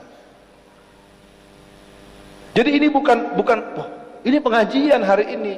Jangan, ini bukan pengajian ini mah. Ngomong apa itu? Ngomongnya nggak ada tulisan Arabnya. Jadi kalau bego jangan kelamaan. Bagaimana mau ngaji kalau dihadang di luar? Kalau Pak Yainya dibelah kepalanya, masjidnya dibakar. Jadi ini adalah bentuk-bentuk komitmen kita bahwa komunisme adalah anti Tuhan dan mereka hina Allah. Mereka remehkan hari kiamat. Dibicarakan oleh seorang ketua partai dalam ulang tahun partai mereka. Semua orang dengar seluruh Indonesia, bahkan seluruh dunia. Anti agama, bagaimana kita ikuti kalau kita pelajari bagaimana gerakan-gerakan mereka.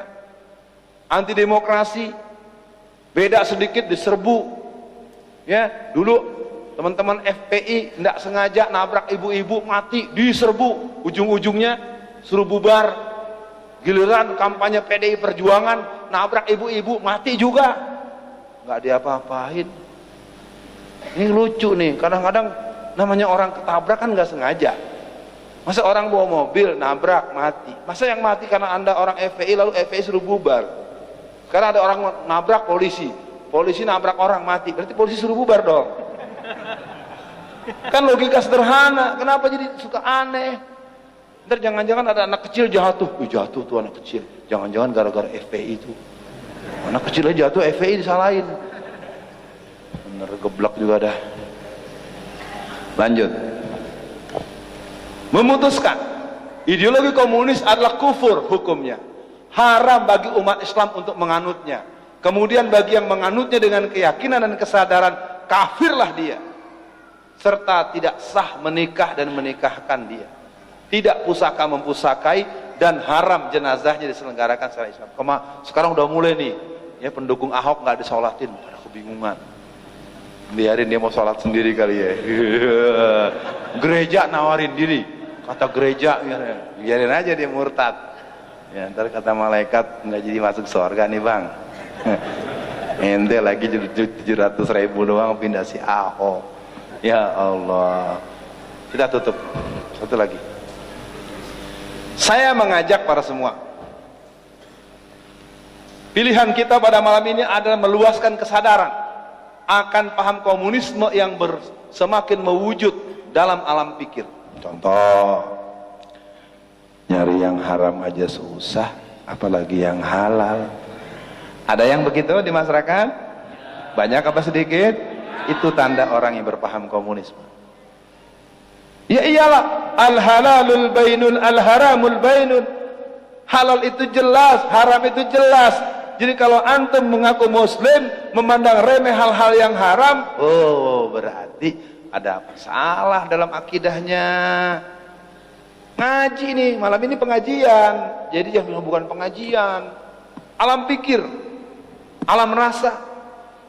Ya, kalau giliran Pak Yai dibentak-bentak, kita bilang biasa. Oh enggak ada. Anak-anak preman jagoan, walaupun dia pendekar, walaupun dia jago silat, kalau dia berpapasan dengan Pak Yai, ketemu dengan Pak Ustadz, kenapa? Pengalaman saya kemana-mana, oh ya Ustadz, walaupun kita ngeri juga dia bawa golok kan, udah dibacok gua, buntung nih gua nih. Kesimpulan, PKI telah bangkit kembali. Tentu kita perlu mendalami dengan diskusi. Nah kalau tadi mereka punya buku untuk sampai kepada bentuk mensosialisasikan, tidak banyak yang bisa kebawa sama saya karena berat. Ya, tadi Ustadz Abu Hamzah aja ikut digotong-gotong keberatan. Ini buku Menangkal Kebangkitan PKI. Sistematika kebangkitan, 10 tahapan kebangkitan, ciri-ciri, indikasi, TAP MPRS nomor 25 tahun 66, hasil Kongres Ulama tahun 57, Undang-Undang nomor 27 tahun 1999. Paling tidak ini bisa jadi manual book bagi para guru, para ustadz dan tokoh-tokoh masyarakat. Ya, nanti bisa dilihat di sebelah sini ada, di sebelah sini ada, sesuai dengan kemampuan. Ini dulu karena kita punya komitmen jam 8:30, udah habis waktunya. Udahan dong, mau pulang nih ke Jakarta. Oke, saya pikir waktunya masih cukup untuk kita berdialog. Pesan saya adalah, yuk para jamaah semua, kita berdialog dengan tenang, dengan mendalam. Boleh semangat, tapi nggak boleh ngancem. Kalau ngancem gua ajak di luar berantem. Wah, berani banget dah. Baik jamaah semua, siap kita melawan PKI? Siap lawan PKI? Siap bela ulama? Siap jaga masjid? Siap jaga pesantren? Siap bela masyarakat? Takbir! Malam ini kita akan tegaskan siapa saja yang mencoba-coba untuk menghidupkan kembali paham komunisme, mendukung paham PKI atau mengibarkan lambang-lambang PKI, mereka akan berhadapan dengan orang-orang yang siap membela agamanya dan siap membela negaranya sampai tetes darah yang penghabisan. Takbir! Di malam ini kita akan mendalami. Pada panitia saya sudah sempat bisik tadi, tapi saya pertegas. Kalau ada yang bertanya, syaratnya kalau habis bertanya jangan pergi. Karena ciri-ciri kader PKI itu habis nanya, marah-marahin penceramah, habis marah-marahin dia pulang. Nah, nanti kalau ada yang begitu, dipegang tangannya, ya. Lo mau ngapain lo nanya teriak-teriak nggak sopan sama Ustadz? Pengalaman saya pertama di Surabaya, ya, 2 kali malah. Habis nanya, dia caci maki kita, dibilang antek orba lah, macam-macam. Habis nanya dia hilang. Yang kedua, dia datang pakai baju ini, bajunya bolong-bolong, belel kalau bahasa Jakartanya. Bajunya rusuh, bolong-bolong. Kemudian habis bertanya, dia masuk ke toilet, ganti baju, pakai jas, kopiah, pakai kacamata. Saya sampai bingung mana yang nanya nih, udah berubah. Jadi memang lagunya tengil gitu kalau bahasa Betawi bilangin. Nah, mudah-mudahan di sini kalau ada kader PKI yang seperti itu, cukup bapak yang sebelahnya aja yang menyelesaikannya, nggak usah saya nanti ya. Gitu ya. Oke, bisa dibantu pada Ustadz Abu supaya yang bertanya ini diatur, perlu disebar. Warahmatullahi wabarakatuh. Nama saya Hadi dari Masjid Mujahidin. Ustadz Asmada Ustadz, mengenai nostalgia sejarah PKI terdahulu dan saat ini, apakah ada langkah-langkah, cara-cara yang sama yang telah mereka lakukan di tahun era Soekarno dan era Jokowi? Dan yang kedua, partnernya PKI saat ini siapa aja Ustaz? Rekan-rekan mereka yang ada saat ini, baik di dalam negeri maupun luar negeri, itu siapa aja? Itu aja Ustaz. Assalamualaikum warahmatullahi wabarakatuh. Pertama saya jawab dulu, tapi mudah-mudahan setelahnya bisa diatur. Saya mohon pada moderator matanya agar diperpanjang, karena yang di belakang juga ada yang tanya, yang kanan juga ada yang tanya. Jangan yang dekat-dekat doang yang disuruh, ntar jadi ribut, nggak enak ya. Oke, yang pertama saya kurang jelas tadi apa pertama? Sejarah. Jadi di zaman Soekarno dan zaman Jokowi, adakah langkah-langkah strategis PKI yang sama? Baik, cukup. Kalau kebangkitan PKI hari ini, kalau bahasa ilmu biologinya itu metamorfosis.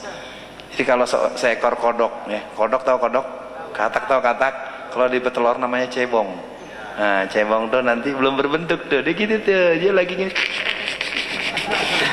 gitu, dia nggak mau ngaku, dia pura-pura, dibilang PKI nggak mau, tapi kelakuan seperti PKI, ada di istana, ada di balai kota, giliran disebut sayanya diomelin. Harusnya kan dicari siapa itu Eko Sulistyo, siapa itu Urip Supriyanto, itu harusnya begitu. Jadi kalau disebut sesuatu ada penyakit, ya kan jadi seperti kasus Buniani yang menceritakan bagaimana kasetnya CD-nya si Ahok. Seperti ginilah gampangnya, ada maling, ada pencuri, ada rampok. Ini bohong-bohongannya, rampoknya antum, rampok. Tapi yang ditangkap yang ngasih tahu. Yang merampok nggak diapa-apain, nah itu si Ahok. Nah artinya kembali polanya memang banyak, tapi yang paling serius mereka memang masuk di kampus. Namanya strategi komunis putih. Mereka sudah bergerak dari Sumatera Utara, di sana mereka bimbing si Aswan, terus turun ke Sumatera bagian barat, tapi yang paling ketara di Lampung nyebrang ke Banten di Untirta terus sampai. Jadi memang gerakan mereka walaupun kita anggap kecil, tapi mereka terus. Itu yang pertama ya. Memang tidak terlalu memuaskan, tapi paling tidak mereka memang membangun baik kalangan pelajar, kalangan buruh. Nah kita nih terlambat baru membahas seperti ini, padahal kita mestinya sudah bicara bagaimana melawan mereka.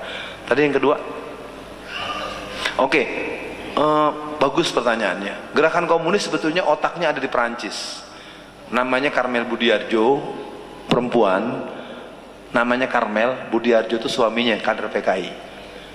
Jadi di Perancis ada, di Jerman ada, di Belanda ada. Makanya kader-kader sini kalau ada masalah kaburnya, kalau nggak ke Belanda, ke Perancis, ke Jerman. Untuk apa? Pertama, sekolah S2, S3.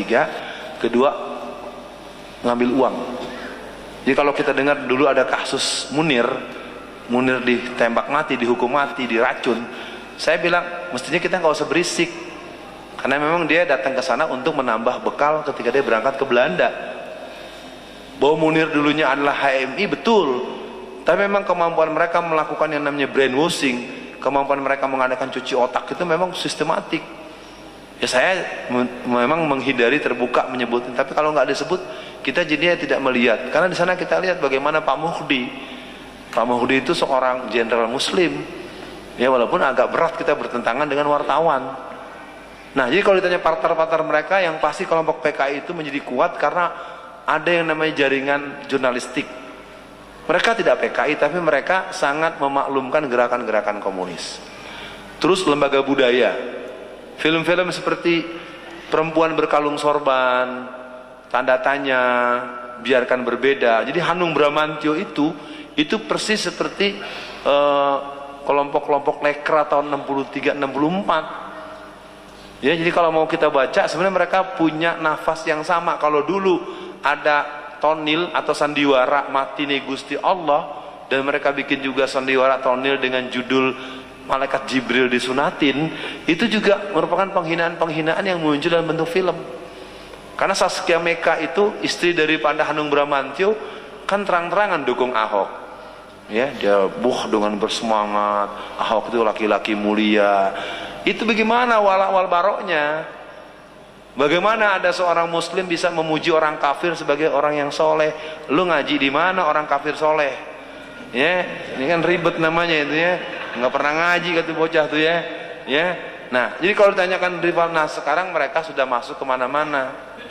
LSM, oknum-oknum tentara, oknum-oknum polisi, gubernur Jawa Timur, Bupati Lampung. Anda periksa aja omongan saya nih, periksa. Omongan saya kan keceplos tadi tuh, coba Anda telusuri. Kesebut namanya, periksa siapa bapaknya, siapa ininya, coba telusuri. Nggak bisa dibantah sebetulnya. Atau di P3 ada yang namanya Oki Asokawati. Oki Asokawati itu P3, saya kader di P3.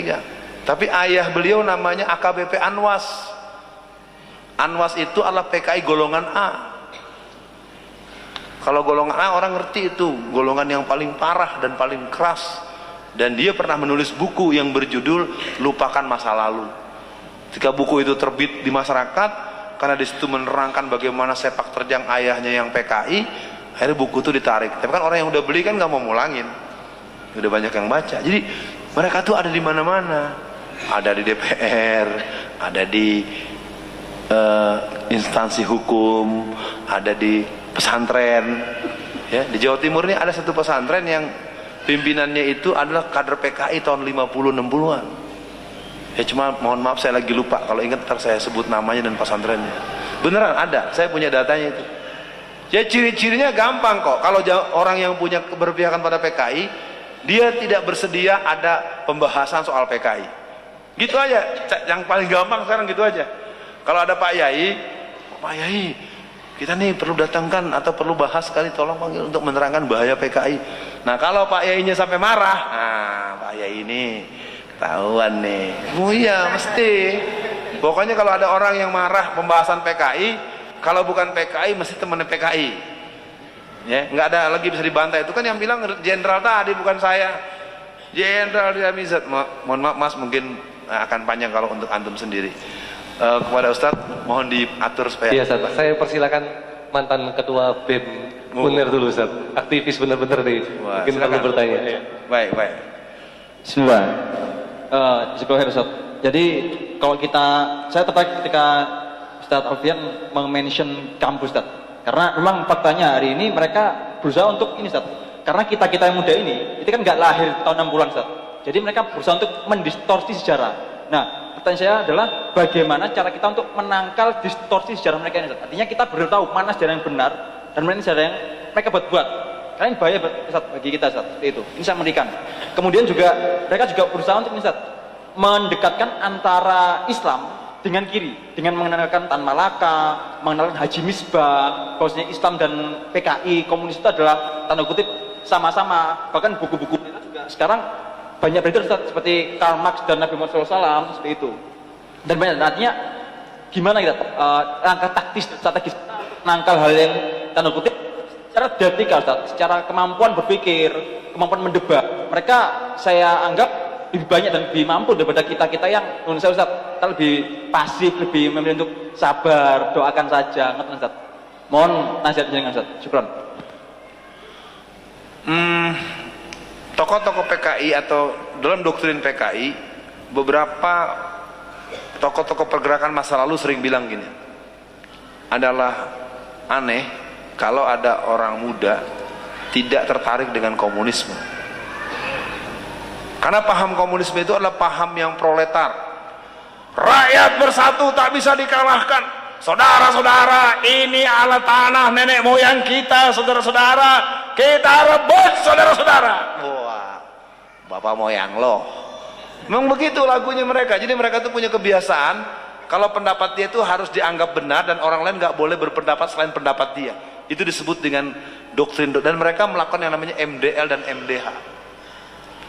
Jadi kelompok FMN, LMND itu memang kampus-kampus tertentu memang dijadikan basis. Ya, kalau di Jogja itu jelas sangat muncul mereka yang FMN, LMND, yang dulu namanya Forkot, Jarkot, Komrat dan sederetnya. Dan memang betul kata Mas kita tadi, mereka memang mengkader. Tapi dalam pengalaman lapangan biasanya mereka tidak mau hadir di tempat seperti ini. Saya pernah satu hari saya mengisi acara.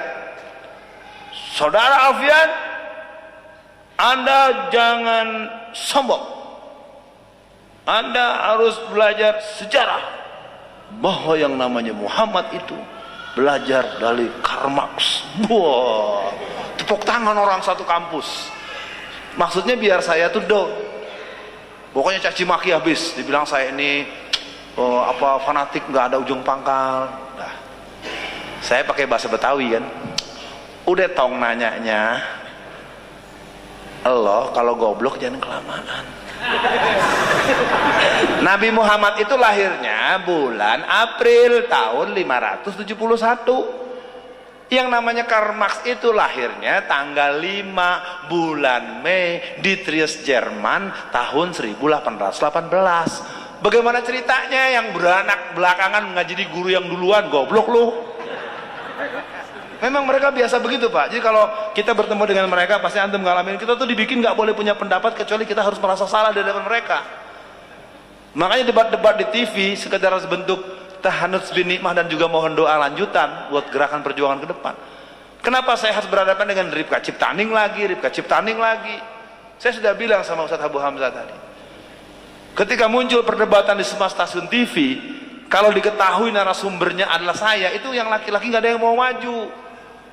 Saya nggak tahu apa karena saya orang Banten kali ya, nggak tahu juga gitu ya, nggak ada yang mau.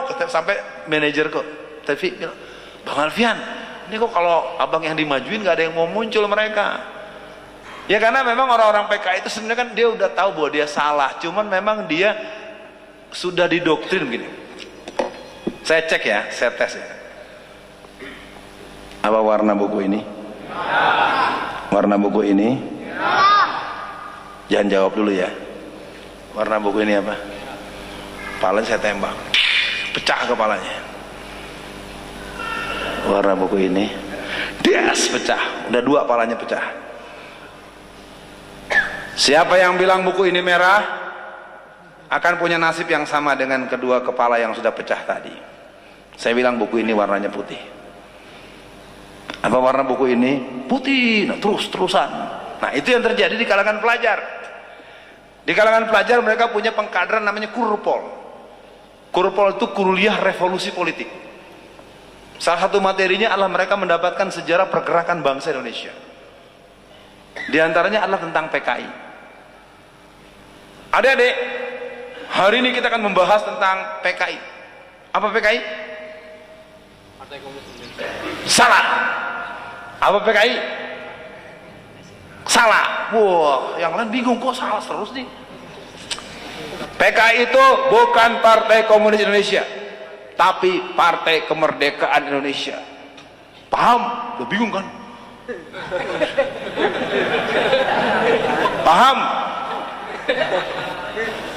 Hidup PKI, hidup PKI, hidup PKI, hidup PKI. Terus tuh mereka. Akibatnya karena dia mengalami brainwash terus, jadi buat orang-orang yang sudah di kader mereka, PKI itu Partai Kemerdekaan Indonesia. Akibatnya ketika dia kembali ke sekolah, ketemu dengan guru sejarah, menerangkan G30 SPKI, gurunya mau dipukul.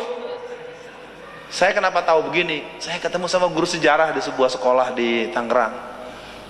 Nemuin saya, Pak Alfian, saya udah gimana ya, murid saya mau mukul saya. Kenapa Bu? Saya bilang G30 SPKI, kata dia PKI nya Partai Kemerdekaan. Saya jadi bingung sama diri saya sendiri. Lah ibunya bingung, gimana urusannya? Nah ini sekedar tahu. Nah kembali pada pertanyaan tadi, keberadaan Haji Misbah, Nur Hikmah yang muda sekarang, atau inilah strategi komunis. Ketika dia mengajak pengikut baru, dia menyembunyikan keasliannya tentang anti Tuhannya, anti HAM-nya, anti demokrasinya. Itu strategi mereka. Karena kalau kita merujuk dari tulisannya Dr. Taufik Ismail, andaikan tokoh-tokoh Islam dari awal tahu bahwa paham komunisme itu adalah anti Tuhan, anti demokrasi, anti HAM dan lain-lain, mereka tidak akan pernah ada yang mau jadi ikut komunis. Di Banten kenapa banyak pengikutnya? Karena ketika mereka mulai direkrut jadi PKI, mereka dikatakan PKI itu Partai Kiai Indonesia. Di Sulawesi Selatan kenapa banyak petani-petani masuk BTI? BTI itu barisan tani milik komunis. Mereka bilang BTI itu barisan tani Islam. Karena mereka terlanjur masuk PKI dengan Partai Kiai Indonesia yang sebetulnya Partai Komunis Indonesia, mereka terlanjur masuk BTI yang sebetulnya barisan tani PKI lalu jadi barisan tani Islam, kemudian meletus pemberontakan. Mereka udah pakai jaket, udah pakai logo, ditangkap semua. Ini kan persoalannya yang membuat saya kadang-kadang, ya memang sih nggak semua, tapi mereka udah pakai seragam. Nah, sebelumnya PKI sudah berbuat jahat. Mereka bikin lubang-lubang di rumah-rumah itu untuk menyembelih ustadz, menyembelih tokoh yang sudah dibuat lubang-lubang itu. Jadi memang komunisme ini akan diterima oleh orang-orang yang memang tidak punya ketertiban ibadah. Jadi kalau saya boleh cerita, yang namanya Kurpol itu isinya anak-anak SMA, anak-anak level-level remaja umur 17-20an tahun. Kalau mereka sedang berlatih menerangkan berbagai hal, diputarkan film Che Guevara, diputarkan film berbagai kasus Tiananmen, kasus apa, pokoknya dibuatlah film-film itu. Nanti, aduh, maaf Pak jamaah ya, saya bahasa Betawi ini. Aduh, gue ngaceng nih. Ini bukan saya ngomong jorok. Nanti dia panggil satu peserta perempuan, dia bersetubuh di situ. Habis itu dia balik lagi. Makanya pesertanya banyak terus. Makanya musuh orang yang akan tumbuh sebagai kader komunis adalah penganut Molimo. Jadi Molimo itu jelas adalah nanti akan dibela habis oleh PKI, dan PKI membela orang-orang yang Molimo. Kalau siapa yang bela tempat maksiat, mesti nanti kalau ada PKI dia pasti bela PKI. Memang tidak membuat yang bertanya puas, tapi intinya keberadaan Haji Misbah. Kalau kita terus kasus Aswan, nanti ada Miksil Mina Munir, kemudian kita ketemu nama-nama, dan sebenarnya mereka kalau diajak diskusi soal komunis juga nggak cukup mendalam. Saya kasih cerita gini aja, bagaimana munculnya seorang Budiman Sujatmiko. Budiman Sujatmiko itu kuliah pertama dia di UGM. Dia mengontrak kos-kosan, yang punya tempat kosan itu tokoh PKI tahun 50-an. Nah, namanya orang tua biasanya ramah. Nah, Budiman, tinggal di sini saja, nggak usah bayar. Dikasih buku-buku kecil. Dulu dalam PKI itu ada yang namanya ABC sosialisme, apa segala kecil-kecil. Anak sekolah zaman sekarang, Anak mahasiswa zaman sekarang dikasih buku bacaan yang bukan buku pelajaran, mana dibaca. Nah, yang punya rumah sebulan kemudian datang lagi, Budiman, buku saya sudah dibaca. Malu, satu sisi dia ngontrak kos nggak bayar, bayarnya suruh baca buku kecil. Daripada dia malu, dia baca. Akhirnya dia baca terus, dikasih doktrin Lenin, Mao Zedong, desa mengepung kota, lah mulai masuk. Gerpolek segala macam masuk, gerakan aksi massa masuk. Nah, pandangan-pandangan seperti ini sebetulnya diimbangi oleh LDK. Makanya ketika LDK kemudian bermetamorfosis jadi PKS, itu membuat kekecewaan LDK seluruh Indonesia sebetulnya. Tapi anak-anak LDK memilih nggak mau ribut, akhirnya didiemin. Saya tahu itu. Ini bukan saya menghujat, sekedar catatan sejarah. Anak LDK itu dari macam-macam, ada yang HMI, ada yang PI, ada yang GPI. Mereka ingin di kampus itu jadi pusat dakwah. Dulu yang mendidik namanya Dr. Imaduddin Abdurrahim dengan LMD-nya latihan mujahid dakwah. Nah, itu kira-kira. Kalau soal kelompok-kelompok komunis, mereka sebenarnya kecil. Cuman karena mereka ke model Yeni Rosa Damayanti, itu mereka kalau nanti bermasalah kaburnya pasti ke Jerman. Dikasih uang, dikasih award, difoto, masuk, wah, ntar dikuliahkan sampai S3, pulang-pulang sudah doktor. Termasuk caleg-caleg dari kader-kader PKI itu, kenapa jadi semua? Misalnya antum maju dari PDI Perjuangan, maju, semua yang maju itu bukan hanya ditanya, dikasih uang. Mau maju, berapa modal? Ono nih 20 miliar, maju gitu. Makanya sekarang orang model Alfian nggak bisa di DPR, nggak ada yang bantuin. Iya, bukan saya sedih, bukan saya nyeselin siapa-siapa. Jadi proyeksi perlawanan di kalangan umat Islam dan kelompok nasionalis itu lemah. Kelompok komunis itu, kelompok Kristen itu, mereka dibayar. Orang model Adian Pitupulu yang kerja tidur melulu di DPR, sekarang anggota DPR RI. Itu kan ketua Forkot kan dulunya. Ya, oke. Saya tetap ingin komitmen dengan waktu saja. Sekarang sudah jam 8:12, masih ada 20 menit lagi. Pertanyaan dari jamaah wanita, Ustaz. Boleh? Iya. Kalau misalnya di pemerintahan sekarang ada yang terindikasi PKI, kenapa tidak diturunkan seperti zamannya Pak Harto? Kalau Pak Harto itu punya litsus, punya Kopkamtib, dan punya seleksi, dan posisi Pak Harto sebagai eksekutor atau instruktor atau orang yang punya ketegasan agar yang PKI itu didiskualifikasi.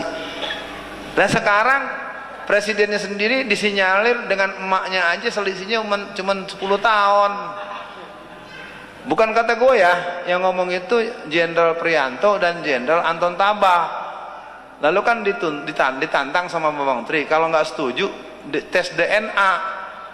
Ini kita bolak-balik ngomong begitu, ya ngomong ditangkap. Jadi memang udah seperti zaman PKI betul. Jadi gini, untuk pertanyaannya ibu yang bertanya tadi, kondisinya sekarang orang-orang yang berpaham komunisme ini kelihatannya mendapatkan pembiaran. Pembelaan tidak, mereka juga nggak berani bilang membela. Seperti di sebuah desa di Kabupaten Batang di Jawa Tengah, ada sebuah desa, saya tidak sempat betul-betul mengingat nama desa itu. Sekitar tahun 2016 yang lalu, itu ada kasus di satu desa ada tokoh PKI. Lalu dia membuat sekitar berapa ratus kaos berlogo PKI, dan dia mewajibkan warganya untuk menggunakan kaos berlambang Palu Arit itu 2 hari berturut-turut. Nggak ada yang berani melawan, karena yang lawan diancam mau dibunuh. Itu tahun 2016. Jadi mereka ini sekarang sudah mulai coba. Nah, sekarang kalau saya tanya, kalau di kampung kita nanti ada yang begitu, mau kita apakan? Nah, Anda mau bilang lawan, lalu nanti polisi belain dia. Saya bukan menuduh polisi, faktanya begitu. Ketika tentara nangkepin yang berkaos Palu Arit, kan dibelain oleh presiden. Jangan gitu, jangan berlebihan. Ini kan persoalan serius, maka saya ingin katakan pada siapapun, dan ini direkam dan juga didengar, saya tidak dalam posisi membenci. Negara ini sudah lelah dengan menghadapi PKI berontak sudah 2 kali. PKI tidak pernah punya sejarah untuk memerdekakan bangsa kita secara konstitusional. Mereka muncul hanya untuk memobilisir massa, membangun kebencian, dan kemudian orang dipaksa untuk bertengkar terus. Ya, jadi sekali lagi buat ibu tadi, kalau yang PKI sekarang belum ada yang ngaku memang, tapi udah ada ya tadi 2 ya bukunya ya. Aku bangga anak. Nah, mesti ditangkap deh nih. Orang ini mesti ditangkap nih. Tapi malah sekarang kemana-mana jadi narasumber. Ya, orang ini dua-duanya nih orangnya sama. Kalau sebenarnya seperti mbok-mbok, nah ini udah jadi anggota DPR 3 periode ya, gajinya besar gitu ya. Lanjut. Yang mau bertanya, saya persilakan. Bapak yang di situ. Sabar ya Mas. Makasih. Bismillahirrahmanirrahim. Bang Alfian, saya masih ketika kami basic training di HMI, kalau Bang Alfian PII, saya adalah HMI. Ketika itu Aidit pernah menyatakan bahwa barang siapa kalau CGMI tidak bisa membubarkan HMI, maka pakai sarung saja. Tapi kemudian adik-adik PII mengatakan kalau CGMI akan membubarkan, langkai mayat kami dulu sebelum membubarkan HMI. Jadi ketika itu memang betul-betul solid bagaimana perlawanan umat Islam dari pelajarnya, pemudanya, mahasiswanya, dan orang-orang tua. Nah, sekarang saya ingin tanya kepada Bang Alfian, kaitannya peta, mereka yang membiarkan komunis ini eksis lagi, peta di militer itu bagaimana Pak? Kalau dulu angkatan darat itu betul-betul solid, bagaimana halnya dengan polisi? Terus kemudian kalau memang benar fakta dan data, dan saya husnudon dengan Bang Alfian, bahwa kalau itu semua benar, tapi pemerintah kita kok betul-betul membiarkan ini menjadi sebuah menjamur sedemikian rupa. Saya yang pertama itu Bang Alfian, yang kedua adalah di Jawa Timur ini ada gerakan perlawanan paham komunis yang dipimpin oleh Bapak Arukat Jaswadi, termasuk Bapak Profesor Aminuddin Kasdi dan beberapa teman yang sempat beberapa kali melakukan aksi juga. Untuk itu barangkali bisa bersinergi dengan kelompok-kelompok yang lain seperti itu Ustaz. Dan kita harap bahwa front anti PKI ini bisa menasional dan melakukan langkah-langkah antisipatif supaya syukur-syukur Bang Alfian, syukur-syukur masalah ini jangan sampai terjadi tragedi politik yang mengerikan seperti 65. Bagaimanapun juga itu banyak orang yang tidak ngerti dengan PKI akhirnya juga dibantai. Ada memang sebagian desa kami itu habis, kami tinggal di Klaten, di Solo sana, itu habis, mereka nggak ngerti apa-apa, tapi gara-gara seragam tadi dia diundang di rapat seragam pakai baju mereka, akhirnya ditangkap. Jadi saya pikir itu Ustaz, untuk bisa bisa kompak kita melakukan konsolidasi ke berbagai daerah, syukur-syukur bisa menasional. Terima kasih. Kelihatannya penanya ini punya pemahaman yang luas tentang gerakan PKI dan perlawanan yang dibangun. Ada yang namanya GBN, Gerakan Bela Negara, yang dipimpin oleh Bapak Jenderal Budi Sujana. Kebetulan saya termasuk juga di jajaran pusat, dan sesungguhnya Pak Arukat itu wakil ketua umum, tapi beliau lebih mengemuka dengan tampilan sebagai ketua Front Pancasila Jawa Timur.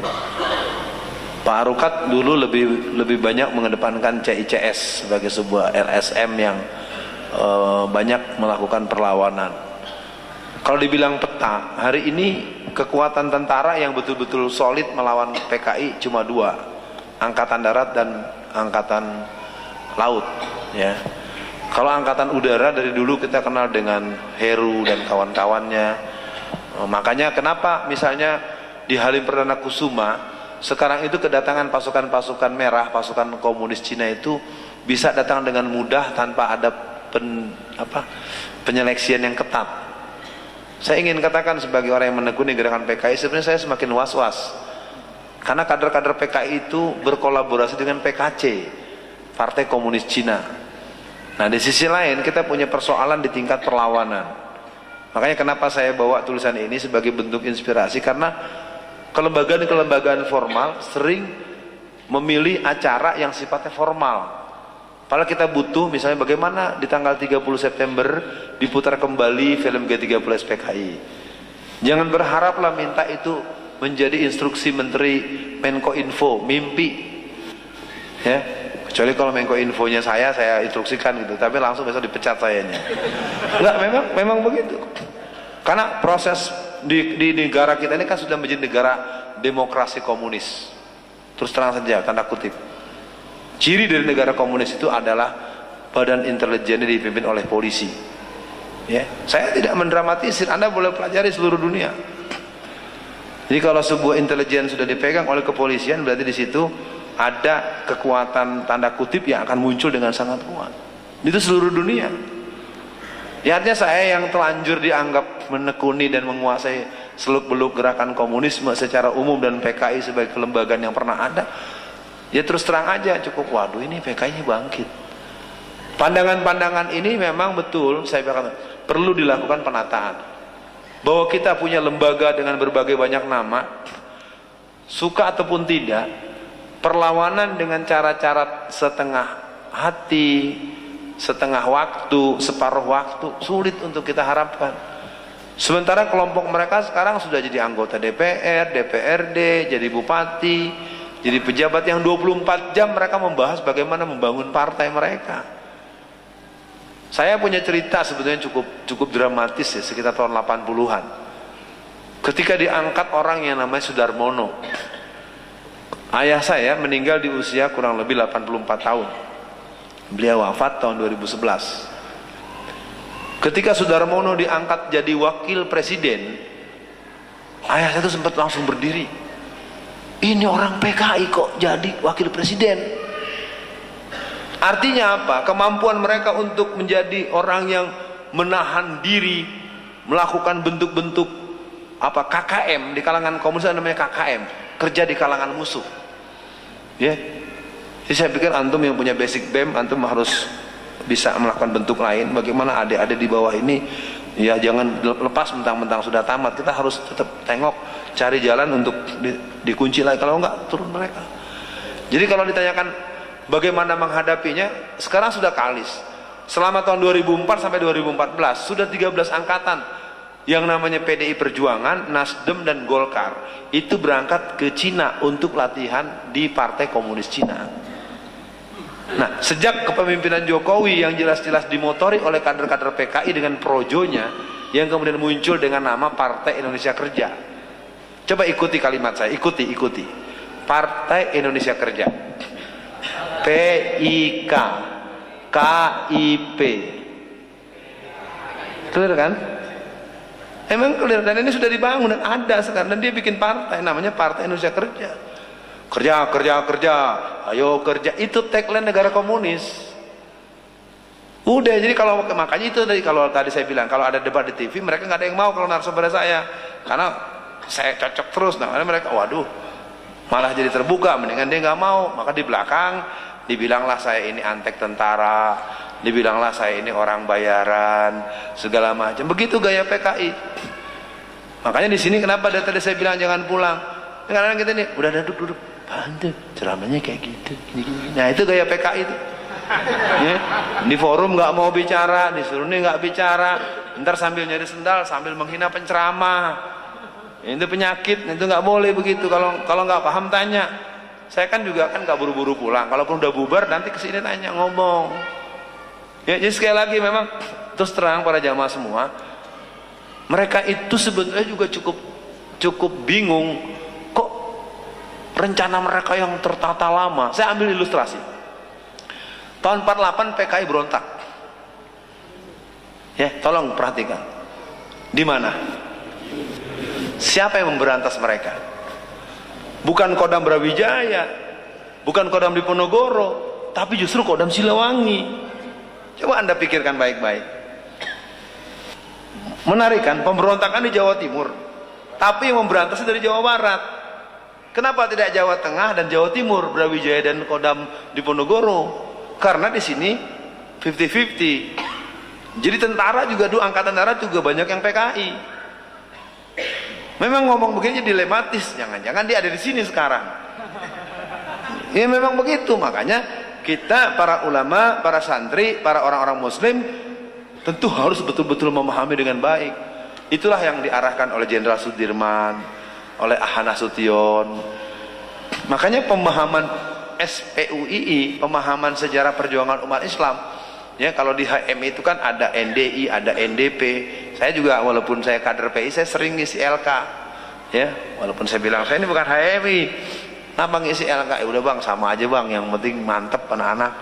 Nah, jadi kembali buat yang hadir pada malam ini harus jadi catatan sejarah buat kita, dan saya akan tetap berikan kepada perwakilan-perwakilan daerah nanti untuk membawa ini sebagai referensi pegang. Sekarang GBN, CICS, GNPI, apapun namanya, pilihannya sekarang bagaimana dibawa. Karena ada satu yang jarang saya dengar, pertanyaan tentang perempuan. Bagaimana kebangunan Gerwani baru? Gerwani baru namanya sekarang Serikandi Demokrasi Indonesia. Itu yang dipimpin oleh Ripka Ciptaning yang tadi itu. Jadi gerakan komunis, kalangan perempuan, kalangan pelajar, kalangan buruh. Misalnya sekarang Wiji Tukul, filmnya lagi dibesar-besarkan. Wiji Tukul itu lekra. Dulu lekra, sekarang namanya dekra.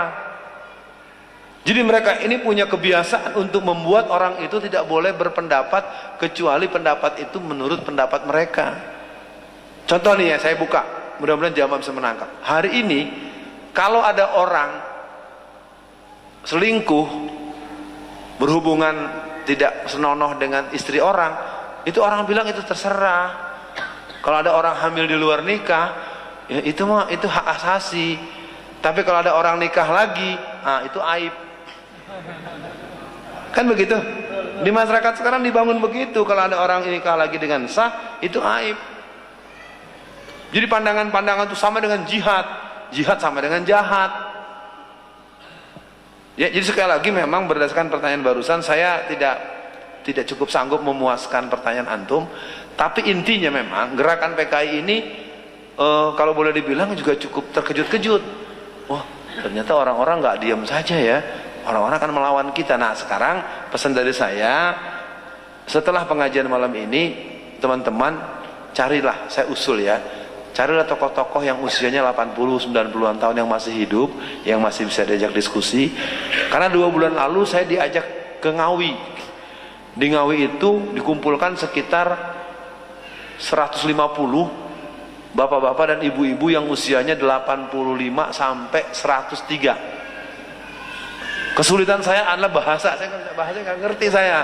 Aduh, gimana ini ya? Iya, tapi mereka cerita. Jadi saya sebagai yang menekuni PKI, waduh, kalau dengar dari cerita mereka ini hawa-hawanya mereka sama persis.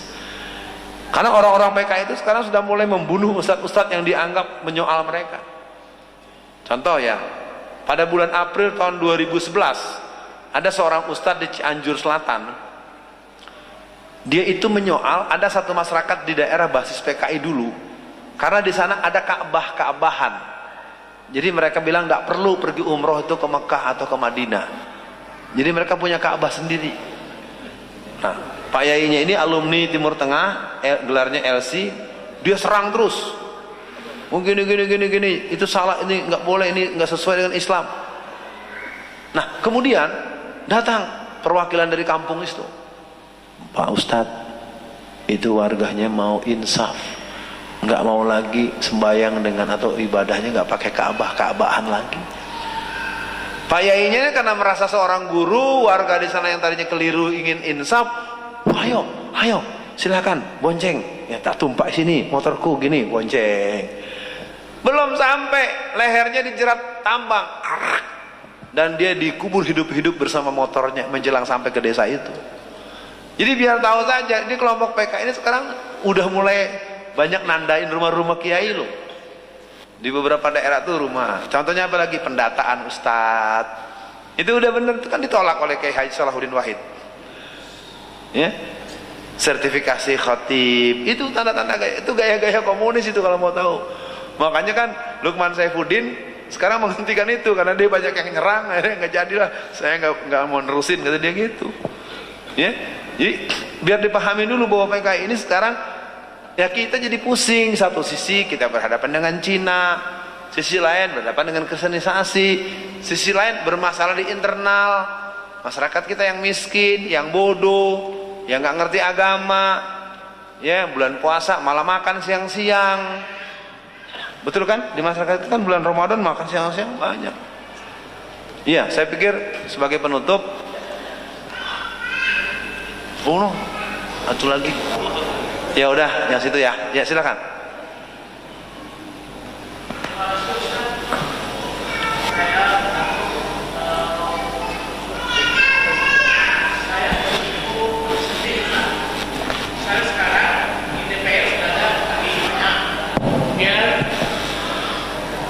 Di DPR sekarang sudah banyak PKI, bahkan menjadi pemimpin negara. Kemudian Bakhtiar Nasir dalam para ulama dilecehkan dan sebagainya ini. Pertanyaan saya gini Ustaz, ini langkah-langkah apa sebenarnya? Jangan sampai peristiwa yang menyedih, yang menyayat hati itu sampai terulang kembali. Sekarang misalnya pengajian aja masih ada yang mengancam. Termasuk Ustadz barangkali juga ada yang sedang mengancam. Maksud saya, biar kita senang di sini yang hadir ini, itu langkah-langkah apa yang sudah dilakukan untuk yang menjadi kekhawatiran yang dibicarakan Ustadz semua tadi. Sekian Ustadz, makasih. Assalamualaikum warahmatullahi wabarakatuh. Pilihannya sekarang adalah di ruangan ini jangan lagi ada yang ragu dulu bahwa PKI bangkit, satu. Karena kalau kita aja mau, iya apa enggak ya? Ya apa enggak ya? Ya lo aja ragu, gimana mau ngelawan lo ragu. Yang tidak boleh kita mendahului. Jadi pertama kita tidak ragu memang PKI bangkit sebagai sebuah fakta yang ciri-cirinya banyak. Yang kedua kita tidak boleh duluan. Makanya saya tadi bilang persiapan kita nanti jangan ada apa-apa cuman kaget. Nah dari saya usulan-usulan yang mungkin praktis, bapak-bapak dan teman-teman ini nanti atur aja lah, saya nggak tahu cara baginya nih biar pegang ini ya. Yang antum dulu yang BEM nih, mantan BEM ya, dia terbagiin buat adik-adiknya. Nah yang lain-lain teman masih ada beberapa puluh biji. Saya tidak bisa memberikan jawaban Pak secara sportif, karena mau langkah apa, kita serius melawan PKI malah presidennya ngelarang kita.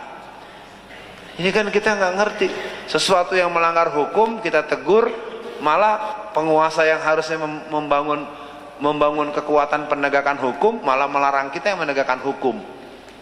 Jadi bagaimana? Kaos Palu Arit dipakai oleh 7.000 orang dosen waktu Pilpres 2014. Jadi dosen-dosen se-Indonesia itu menggunakan kaos berlogo Palu Arit, dicetak sebanyak 7.000. Bendera yang bergambar Jokowi JK itu ada 2 juta bendera, yang di pojok kiri bawah itu ada sandi, bukan gambar Palu Arit tetapi itu ciri yang dibuat oleh keluarga besar PKI seluruh Indonesia. Jadi mereka memang udah eksis. Cuman kalau bahasa Betawinya kita nggak percayaan. Emang iya? Siapa yang ngomong? Alfian. Iya dia mah anak tentara. Pala lo, gua anak guru, bukan tentara. Ini kadang suka ngarang-ngarang. Oh, dia mah intelijen, orang gua guru. Ya. Nah sekali lagi Bapak, saya tidak bisa menjawab dengan memuaskan. Tapi intinya manfaatkan bapak-bapak kita yang usianya masih cukup segar menceritakan itu, karena ini hawanya persis ini. Ada 212, ada 412. Coba deh ikuti.